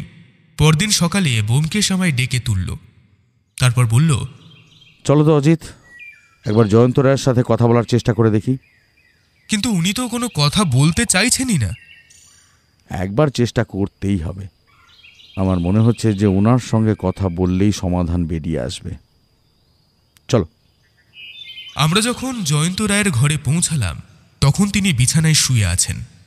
দরজা ভেজানো ছিল। দরজা সামান্য খুলে ব্যোমকেশ বলল, জয়ন্তবাবু, আপনার সাথে একটু কথা বলার ছিল। জয়ন্তবাবুকে আগেই দেখেছি, তবুও তার সাথে তার বাবা যামিনী রায়ের বেশ কিছুটা মিল রয়েছে। তবে তার গায়ের রং ফর্সা হলেও সামান্য ফ্যাকাশে, চোখ মুখ কেমন যেন একটু উদাস ধরনের। তিনি বিছানায় শুয়ে থেকেই বললেন, আমি এই মুহূর্তে কারোর সাথে কথা বলতে চাইছি না। আমার মনে হয় কথা বললে আপনারই লাভ হবে, কারণ সেই সিন্দুকটা আপনি একা খুঁজে বার করতে পারবেন না। সে ব্যাপারে আপনাকে আমার সাহায্য নিতেই হবে। এই কথায় জয়ন্ত রায়ের চোখে কেমন একটু উজ্জ্বল ভাব এলো। তিনি বিছানায় সামান্য উঠে বসতে বসতে বললেন,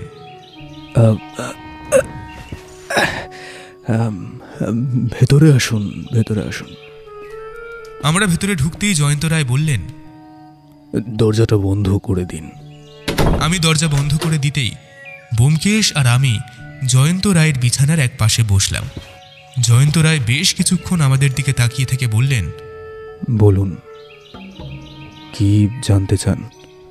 কাল রাতে যখন আপনার উপর গুলি চলে, তখন আপনি সেখানে ঠিক কী কারণে গিয়েছিলেন বলুন তো? সে কথা আমি আপনাকে বলতে বাধ্য নই। হ্যাঁ, অবশ্যই আপনি বলতে বাধ্য নন। তবে আপনার কাছে সে সময় আপনার বাবার ঠাকুরদার ডায়েরির কয়েকটা ছেঁড়া পাতা ছিল, আর সেই পাতায় নিশ্চয়ই আপনার ঠাকুরদা এমন কিছু লিখে রেখেছিলেন যার সাথে ওই সিন্দুকের আর ওই পাথরটার সম্পর্ক আছে। কি আমি কি ঠিক বলছি জয়ন্তবাবু? জয়ন্তবাবু বেশ কিছুক্ষণ ব্যোমকেশের দিকে কঠিন দৃষ্টিতে তাকিয়ে রইলেন। তারপর বললেন, হ্যাঁ, আমি সেগুলো ওদের দিয়ে দিলে তাহলে আমাদের বাড়িতে আর চোর আসতো না, আর চোর এসে আমাদের বিরক্তও করতো না। সেই কারণেই আমি ওইগুলো দিতে গিয়েছিলাম, কিন্তু ওরা আমায় চিনতে পারেনি। অন্ধকারে তাই গুলি চালিয়েছে। তবে পরে যখন বুঝতে পারে, তখন এসে আমার কাছ থেকে কাগজের টুকরোগুলো নিয়ে যায়। তবে ততক্ষণে আমি অজ্ঞান হয়ে গেছি। আপনার ঠাকুরদা আপনাকে বলে গিয়েছিল এ বাড়িতে সাগর নামে কি আছে? বলে যায়নি, তবে আমি বুঝতে পেরেছিলাম, আর আশা করি আপনিও বুঝতে পেরেছেন। কিন্তু আপনার একবারও মনে হয়নি যে এই সাগরের সাথে সিন্দুকের কোনো একটা সম্পর্ক আছে? আমি নিজেও সে ব্যাপারটা ভেবেছি, তবে সেই কারণেই ব্যাপারটা সবার কাছ থেকে আড়াল করে রাখতে চেয়েছি। কারণ আমার ঠাকুরদা আমায় একটা কথা বলে গিয়েছিলেন, এই সিন্ধুকে যে সমস্ত অর্থ সোনা রয়েছে সেগুলোর উপর একা ঠাকুরদার অধিকার নেই। আমার ঠাকুরদার বাবা যখন জাহাজে বাণিজ্য করতেন, তখন ওই সমস্ত সংগ্রহ করেছিলেন, আর সেগুলো আমার ঠাকুরদার বাবার সাথে আরও একজনের সম্পত্তি। আসলে আমার বাবা নিশ্চয়ই আপনাকে বলেছেন, আমাদের বাড়িতে দুবার দুই ভদ্রলোক এসেছিলেন ওই পাথর দাবি করতে। আসলেই ওই সম্পত্তি সেই ভদ্রলোকের পরিবারের সম্পত্তি, অন্তত আমার ঠাকুরদা অনুমান করেছেন তাই। তিনি কখনো চাননি সম্পত্তি আমি একা ভোগ করি, মানে আমরা একা ভোগ করি। তাই বাবাকে কখনো সিন্দুকের কথা আর পাথরের কথা বলে যাননি। তবে আমি বুঝতে পেরেছিলাম পাথরটা আমার ঘরেই কোথাও আছে, কিন্তু কোথায় সেটা অনুমান আমি করতে পারিনি। আর সত্যি বলতে কি ব্যোমকেশবাবু, আমি অনুমান করতে পারলেও কখনো সেটা বাইরে বের করতে দিতাম না, কারণ আমার বাবা ওই সম্পত্তি একাই ভোগ করতে চেয়েছেন। আর আজ যা কিছু হচ্ছে তার সমস্ত কিছুই বাবার জন্য। আমি যদি একবার আপনার ঘরটা ঘুরে দেখি, তাহলে কি আপনি আপত্তি করবেন? না না, আচ্ছা, এই ঘরে আপনার ঠাকুরদার ঠিক কি কি আছে? দেওয়ালে টাঙানো ঠাকুরদার ছবি রয়েছে, তাছাড়া ঠাকুরদার একটা পাথরের পছন্দের মূর্তি ছিল। সেই মূর্তিটা আমার ঘরে ওই টেবিলের উপর আছে। তাছাড়া ঠাকুরদার একটা লাঠিও রয়েছে। আসলে ঠাকুরদার শেষ বয়সে লাঠিটা নিয়ে ঘুরে বেড়াতেন, আর আমিও ঠাকুরদার লাঠিটা হাত দিয়ে ধরে ঘুরে বেড়াতাম। তাই দাদু ঠাকুরদার স্মৃতিচিহ্ন হিসেবে সেইটা আমি রেখে দিয়েছি। ব্যোমকেশ উঠে গিয়ে দেওয়ালে টাঙানো ছবিটা একবার দেখল, তারপর টেবিলের উপর রাখা মূর্তিটা হাতে তুলে নিয়ে ঘুরিয়ে ফিরিয়ে দেখল। তবে নিরেট পাথরের মূর্তি সেটা। তারপর লাঠিটার কাছে গিয়ে লাঠিটা হাতে নিয়ে দেখল। বেশ কিছুক্ষণ ভালো করে দেখার পরে লাঠিটা রেখে দিয়ে এসে বলল, আর আমি যদি আপনাদের এই সিন্দুক উদ্ধার করে দিই, তাহলে কি আপনি অসন্তুষ্ট হবেন আমার ওপর? দেখুন, সে সিন্ধুক যতদিন আমাদের বাড়িতে থাকবে ততদিন আমাদের বাড়ির উপর হামলা হবে, আর এই সমস্তটাই পাবার জন্য। তাই যদি সিন্ধুক উদ্ধার হয় তাহলে সেটা হোক, তবে আমি চাই সেই অর্থ আমরা যতটা পাব ততটা যেন সেও পায়, যার সাথে আমার ঠাকুরদার বাবা এই অর্থ সংগ্রহ করেছিলেন। তাহলে আমার আর অসন্তুষ্ট হওয়ার কিছুই নেই। বেশ, তাহলে আমি সেই চেষ্টাই করব। আপনাকে অসংখ্য ধন্যবাদ জয়ন্তবাবু আমার সাহায্য করার জন্য। আর আশা করছি আপনার ওপর যে গুলি চালিয়েছিল তাকে খুব শীঘ্রই আমরা ধরতে পারব। পরদিন সকালে পরপর কয়েকটা ঘটনা ঘটল। এর মধ্যে কিন্তু বাড়ির উপর আর কোনো আক্রমণ হয়নি, কিংবা রাতে আমরা জানালার ধারে দাঁড়িয়ে থাকার পরেও কাউকে আর দেখতে পাইনি। তার বদলে পরদিন ভবানীবাবু জানালেন গ্রামে দুজন বাইরের লোক ধরা পড়েছে। তাকে গ্রামের একটা জায়গায় আটক করে রাখা হয়েছে, এমনকি পুলিশকে খবর দেওয়া হয়েছে। পুলিশ এলে তাদের পুলিশের হাতে তুলে দেওয়া হবে। তারা গ্রামবাসীদের মারের মুখে স্বীকার করেছে তাদের অন্য কেউ পাঠিয়েছিল এ বাড়ির উপর নজর রাখতে এবং এ বাড়িতে ঢুকে একটা লাল রঙের পাথর চুরি করে আনতে। কিন্তু তারা এই বাড়িতে যেদিন ঢোকার পরিকল্পনা করেছে সেই দিনই এই ব্যাপারটা ঘটে গেছে। ব্যোমকেশ কিন্তু সেই লাল পাথরটা তখনও খুঁজে পায়নি। আমি আর ব্যোমকেশ এবং ভবানীবাবু যামিনীবাবুর ঘরে বসে থাকতে থাকতে ব্যোমকেশ বলল, যামিনীবাবু, আপনি কিন্তু আমাদেরকে বেশ কয়েকটা মিথ্যে কথা বলেছিলেন, এমনকি চিঠিতেও দু একটা মিথ্যে কথা লিখেছেন। হ্যাঁ, আপনি চিঠিতে বলেছিলেন যে আপনাদের আর্থিক অবস্থা এখন পড়তির দিকে হলেও খুব একটা খারাপ নয়। তবে আমি যতদূর বুঝতে পেরেছি এবং ভবানীবাবুর সাথে কথা বলে যেটা জানতে পেরেছি, তাতে আপনার ব্যবসা একদম ভেঙে পড়ার মুখে। এই সময় বেশ কিছু অর্থ ব্যবসায় না লাগাতে পারলে ব্যবসা কিন্তু ডুবে যাবে। আর তাছাড়া আপনার কোনো অসুস্থতা নেই, আপনি অসুস্থ হওয়ার ভান করছেন যাতে আপনার উপর আমি কোনোভাবে সন্দেহ করতে না পারি। কিন্তু আপনাকে এই কয়েকদিনে শুধু বিছানায় শুয়ে থাকতে ছাড়া কোনোদিনও কোনো ওষুধপত্র খেতে আমি দেখিনি। হ্যাঁ, আপনি বলতেই পারেন যে আপনার শরীর এতটাও অসুস্থ নয় যে আপনাকে ওষুধ খেতে হবে। তবে যেদিন আপনার ছেলের গুলি লাগে সেই দিন কিন্তু আপনি স্বাভাবিকভাবেই বাইরে বেরিয়ে এসেছিলেন, অথচ তাছাড়া অন্য কোনো সময় আপনি থাকেন ঘরের ভিতরে।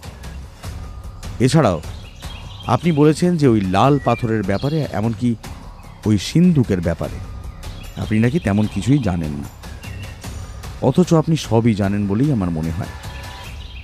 আপনি আপনার বাবার কাছে ওই সিন্দুকটা খুঁজে বার করার কথাও বলেছিলেন, তবে সেই ব্যাপারে তিনি আপনাকে কোনো সাহায্য করেননি। আর আপনার স্ত্রীর সাথে কথা বলে আমি জানতে পেরেছি সেই দুজন ভদ্রলোক যখন আপনাদের বাড়িতে এসেছিল তখন আপনারা তাদের কোনো কথাই শুনতে চাননি। সেটা যেমন আপনার বাবা করেছে তেমন আপনিও করেছেন, অথচ আপনি আমাকে মিথ্যে কথা বলেছিলেন। আরও একটা মিথ্যে কথা আপনি বলেছেন, আর যেটার কারণে আপনার ছেলের এই অবস্থা। তার গুলি লাগার পেছনে কিন্তু আপনিই দায়ী। শেষের কথাটা যামিনী রায় কেমন উত্তেজিত হয়ে বললেন, এসব এসব আপনি কি বলছেন ব্যোমকেশবাবু? আমি তো নিজে আপনাকে এখানে ডেকে এনেছি, আমাকে সাহায্য করার জন্য। তাহলে তাহলে আমি আপনাকে মিথ্যে কথা বলবো কেন? আপনি আমাকে এখানে ডেকে এনেছেন একটা সমস্যার জন্য, কিন্তু আপনার সমস্যা আসলে কিছুই নয়। আপনার সমস্যা হলো আপনার আর্থিক অবস্থা, আর সেই সমস্যাটা থেকে আপনাকে বাঁচতে হলে সেই সিন্ধুকের গুপ্তধন আপনাকে খুঁজে বার করতে হবে, আর সেটা আপনার পক্ষে সম্ভব নয়। এমনকি আপনার ছেলে জয়ন্তবাবু, আমি যতটা জানি সে আপনাকে সাহায্য করতে রাজি নয়, তাই আপনি আমাকে ডেকে এনেছেন। আর ঠিক এই কারণে আপনি আমার সাথে আপনার পরিচয় করার কথা বললেও আপনার বন্ধুর কথা কিন্তু বলেননি, যাতে আমি তার কাছ থেকে আপনার ব্যাপারে কোনো খোঁজ খবর নিতে না পারি। তাছাড়া আরও কয়েকটা ব্যাপার ছোট ছোট রয়েছে যেগুলোর জন্য আপনাকে সন্দেহ করা যায় যে আপনি নিজের স্বার্থ চরিতার্থ করবার জন্যে আমায় এখানে ডেকেছেন। হ্যাঁ হ্যাঁ হ্যাঁ, আমি করেছি। আমি নিজের ব্যবসা বাঁচানোর জন্য, আমার পরিবারকে বাঁচানোর জন্যে আপনাকে এখানে ডেকে এনেছি। আমি ওই সিন্দুকটা খুঁজে পেতে চাই। সেই সিন্দুকে যা অর্থ আছে তা আমি ব্যবসার কাজে লাগাতে চাই। না হলে আমি আমার বংশ বাঁচাতে পারবো না। আমার ছেলের তো কোনো কিছুতেই মন নেই, সে গান বাজনা নিয়েই থাকতে ভালোবাসে। এইসব অর্থ, ব্যবসা, এসবের কিছুই বোঝে না। কিন্তু আমায় তো তেমন ভাবলে হবে না ব্যোমকেশবাবু। আমার তো আমার ভালোটা বুঝতে হবে। আপনিই বলুন। আর সেই কারণেই আপনি সিন্দুকের কথা আর ওই পাথরের কথা বাইরের একজনকে বলেছিলেন। তবে আপনি যখন সিন্দুক খুঁজে পাননি, তখন সে আপনার কথা মানতে রাজি হলো না। আর আমার মনে হয় যে আপনি তার কাছ থেকে বেশ কিছু টাকাও নিয়েছেন, আর সেই কারণে আপনার বাড়ি থেকে পাথর আর ওই সিন্দুক চুরি করার জন্যে সে নিজেই লোক পাঠিয়েছে, আর সেই লোকের হাতে আপনার ছেলে আহত হয়েছে। কি আমি কি ঠিক বলছি যামিনীবাবু? যামিনীবাবু বেশ কিছুক্ষণ মাথা নিচু করে রইলেন, তারপর বললেন, হ্যাঁ ব্যোমকেশবাবু, আমার ব্যবসার কাজে একজনের সাথে পরিচয় হয়েছিল। তাকে আমি এই সিন্দুকের কথা বলি, আর এটাও বলি যে সেটা খুঁজে পেলে তাকে আমি সেখান থেকে কিছু অর্থ দেব। এই কথা বলে তার কাছ থেকে আমি কিছু টাকাও নিয়েছিলাম ব্যবসা বাঁচানোর জন্য। কিন্তু পরে যখন আমার ছেলে আমার সাহায্য করতে রাজি হয় না, তখন আমি বিপদে পড়ে যাই। কিন্তু সে কোনো না কোনোভাবে ওই সিংহ উদ্ধারের চেষ্টা চালাতে থাকে। দ্বিতীয়বার আমার বাড়িতে যে এসেছিল সে আর অন্য কেউ নয়, তারই একজন চেনা লোক। কিন্তু তখন আমরা কিছুই করতে পারিনি। তারপর আমার শেষ আসিয়েছে এই মাত্র কয়েকদিন আগেও। আমি ভয় পেয়ে আপনাকে ডেকে পাঠাই ব্যোমকেশবাবু। কাজটা কিন্তু আপনি ভালো করেননি যামিনীবাবু। আপনার বাবা, আপনার ঠাকুরদা কেউ চাননি এই অর্থ নিজে একা ভোগ করতে, তাই তারা কখনোই আপনাদের এই অর্থের খোঁজ দিয়ে যেতে চাননি, আর আপনার ছেলেও সেটা চায়নি, কিন্তু আপনি চাইলেন। ব্যোমকেশবাবু, আপনি ওই অর্থটা উদ্ধার করে দিন। ব্যোমকেশবাবু, না হলে আমি ভীষণ বিপদে পড়ে যাব। আমার সাহায্য করুন ব্যোমকেশবাবু, আমাকে সাহায্য করুন। বেশ, আমি আপনাকে সাহায্য করব, তবে ওই সিন্দুক খুঁজে বার করে আমি কিন্তু সেটা তুলে দিয়ে যাব আপনার ছেলের হাতে। তারপর সে যা ভালো বুঝবে তাই করবে। সেই বাড়ি থেকে বেরিয়ে আমরা এসে দাঁড়ালাম বাড়ির সামনের বাগানের মাঝখানে। আমি, ব্যোমকেশ, ভবানীবাবু, জয়ন্ত রায়, যামিনীবাবু, চন্দ্রাদেবী, এমনকি বাড়ির কাজের লোকরাও সেখানে রয়েছে। ব্যোমকেশের নির্দেশে দারোয়ান একটা কোদাল কোথা থেকে জোগাড় করে আনলো। তারপর বাগানের ঠিক মাঝখানে, যেখানে একটা গাছ মরে শুকিয়ে গেছে, সেই জায়গাটায় ব্যোমকেশ খুঁড়তে বলল। বেশ কিছুক্ষণ খোঁড়ার পর জায়গাটা গভীর হয়ে এলো। তারপর ব্যোমকেশ বেশ কিছুক্ষণ বাগানটার চারপাশে ঘুরে বেড়ালো। তারপর সেই জায়গাটার বদলে অন্য আরেকটা জায়গা খুঁড়তে বলল। তারপর একসময় জয়ন্ত রায়ের দিকে তাকিয়ে বলল, জয়ন্তবাবু, একটা কথা বলুন তো, আপনি তো আপনার ঠাকুরদার সাথে মাঝে মধ্যেই বাগানে গেছেন। ঠিক কোন গাছটার কাছে আপনার ঠাকুরদা বেশিরভাগ সময় যেতেন আপনার মনে আছে? জয়ন্ত রায় বেশ কিছুক্ষণ বাগানের দিকে তাকিয়ে রইলেন। তারপর একটা নির্দিষ্ট শুকিয়ে যাওয়া গাছের দিকে দেখাতেই ব্যোমকেশ সেখানে খুঁড়তে বলল। বেশ কিছুক্ষণ খোঁড়ার পর দারোয়ান চেঁচিয়ে বলে উঠল, কিছু একটা আছে বাবু, নিচে কিছু একটা আছে। আমি তাকিয়ে দেখলাম ব্যোমকেশ, যামিনী রায়, জয়ন্তবাবু, এমনকি ভবানীবাবুর মুখটা উজ্জ্বল হয়ে এসেছে। আমি বুঝতে পারলাম সেই কাঙ্ক্ষিত সিন্দুক আছে ওখানে, যেটার জন্য এত কিছু, যার জন্য আমাদের সেই কলকাতা থেকে এত দূরে ছুটে আসতে হলো। ব্যোমকেশের অনুমান মিথ্যে হয়নি। সিন্দুক আছে এ বাড়িতে, সিন্দুক আছে আসলে সাগরে। আসলে যামিনী রায়ের ঠাকুরদা এই বাগানের নাম দিয়েছিলেন সাগর, আর সেই সাগরে আছে সিন্দুক। সিন্দুকটা কিন্তু দারোয়ান একা তুলতে পারল না। আমরা প্রায় সকলেই হাত লাগালাম। একটা লোহার ভারী সিন্দুক। সেই সিন্দুকটা তুলে এনে বাগানের একপাশে রেখে দেখা গেল তার চাবির জায়গায় গোল ফুটো মতো। আসলে এটা সেই পাথরটা দিয়ে খুলতে হবে। এবার জয়ন্ত রায় ব্যোমকেশের দিকে তাকিয়ে বললেন, কিন্তু ব্যোমকেশবাবু, সেই পাথরটা না পাওয়া গেলে তো সিন্দুক খোলা যাবে না।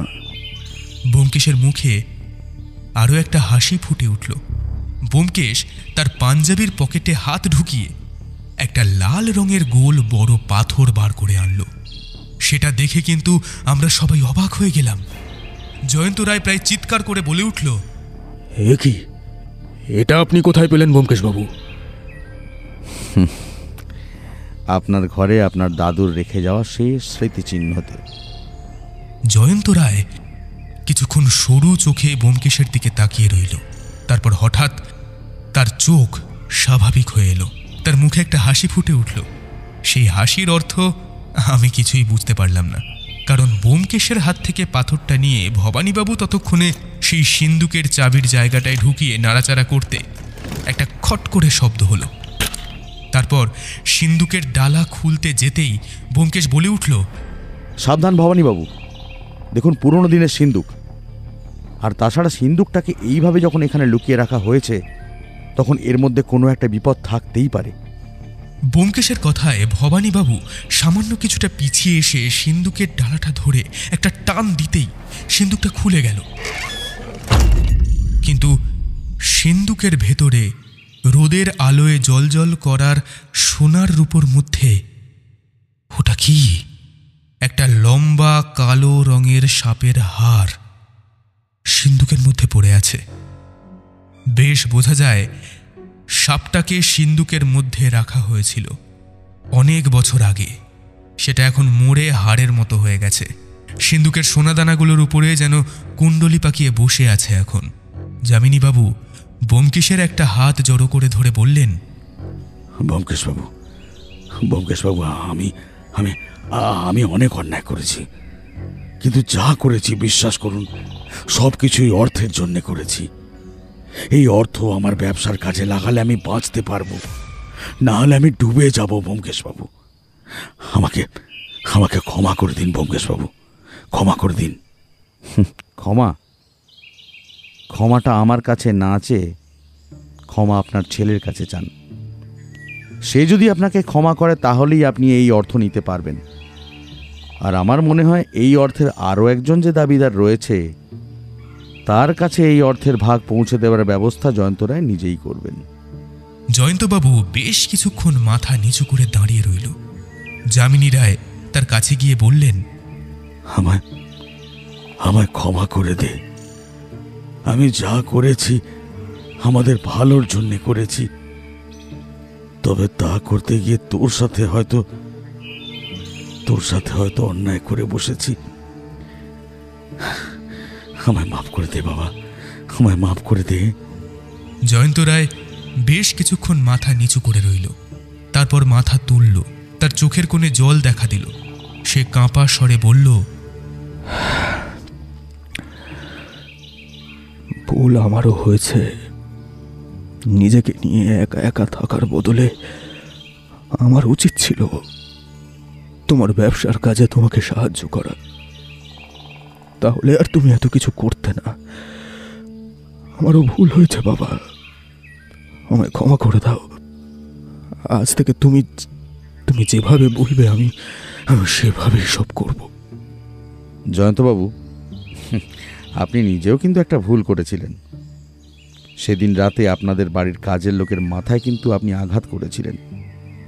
সে আপনার ঘরে আপনার বাবার কথায় দেখতে গিয়েছিল যে আপনি সেই পাথরটা কোথাও লুকিয়ে রেখেছেন নাকি, কিংবা আমার মনে হয় যে সে ওটার খোঁজে গিয়েছিল। কি তাই তো? জয়ন্ত রায় চুপ করে রইলেন। তার চুপ করে থাকাটাই তার সম্মতির লক্ষণ। সিন্দুক তুলে নিয়ে যাওয়া হলো জয়ন্ত রায়ের ঘরে। সেখানে সমস্ত সোনা দানা এবং অর্থ 3টে ভাগে ভাগ করা হলো।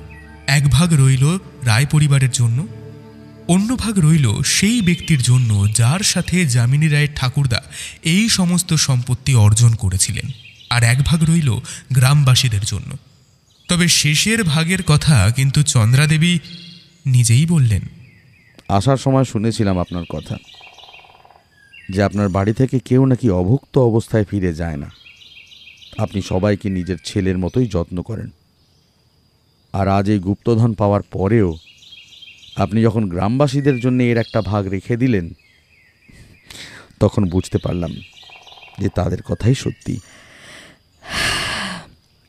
আমাদের দুঃসময় গ্রামের লোকেরাই পাশে এসে দাঁড়ায় পঙ্কজবাবু। আপনি তো নিজের চোখে দেখেছেন। তাহলে তাদের সামান্য কিছু না দিলে যে বড় অন্যায় করা হবে তাদের সাথে। ব্যোমকেশবাবু, আপনাকে যে আমি নিরাশ করব না তা তো আগেই বলেছিলাম। তবে হ্যাঁ, আপনার জন্যে আমি একটা অন্য উপহার রেখেছি, যদি সেটা আপনি গ্রহণ করেন। বলে একটা ছোট বাক্স ব্যোমকেশের সামনে তুলে ধরল। তারপর সেই বাক্সটা খুলতেই দেখা গেল সেই বাক্সের মধ্যে সেই লাল রঙের পাথরটা, যেটা দিয়ে আজ সিন্দুকের তালা খোলা হয়েছে। রোদের আলো তার গায়ে পড়ে চকচক করছে। ব্যোমকেশ হাসি মুখে সেটা গ্রহণ করে বলল, গোটা কেসটা সমাধান করতে আমাকে ভবানীবাবু, আপনাদের গ্রামের হারাধন গাড়োয়ান, এমনকি আরও 2-1জন সাহায্য করেছেন। তাদের দিকটাও একটু ভেবে দেখবেন যামিনীবাবু। অবশ্যই ব্যোমকেশবাবু, অবশ্যই। আজ থেকে আমার ব্যবসার সমস্ত ভার আমার ছেলে আর ভবানীর উপরেই থাকবে। আমি আজ থেকে পুরোপুরিভাবে বিশ্রাম নেব। ব্যোমকেশবাবু, ওরা যা ভালো বুঝবে এবার থেকে আমি তাই করব।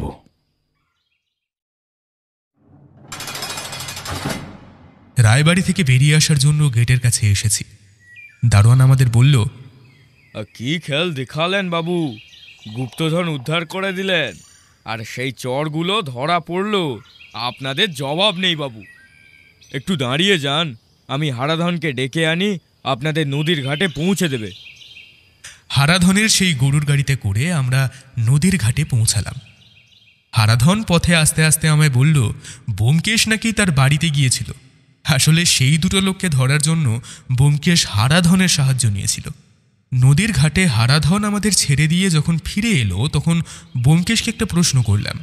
সবই তো বুঝলাম ব্যোমকেশ, যে এই গোটা ব্যাপারটা গুপ্তধনের, আর সেটাকে আমরা ভেবে বসেছিলাম চুরির।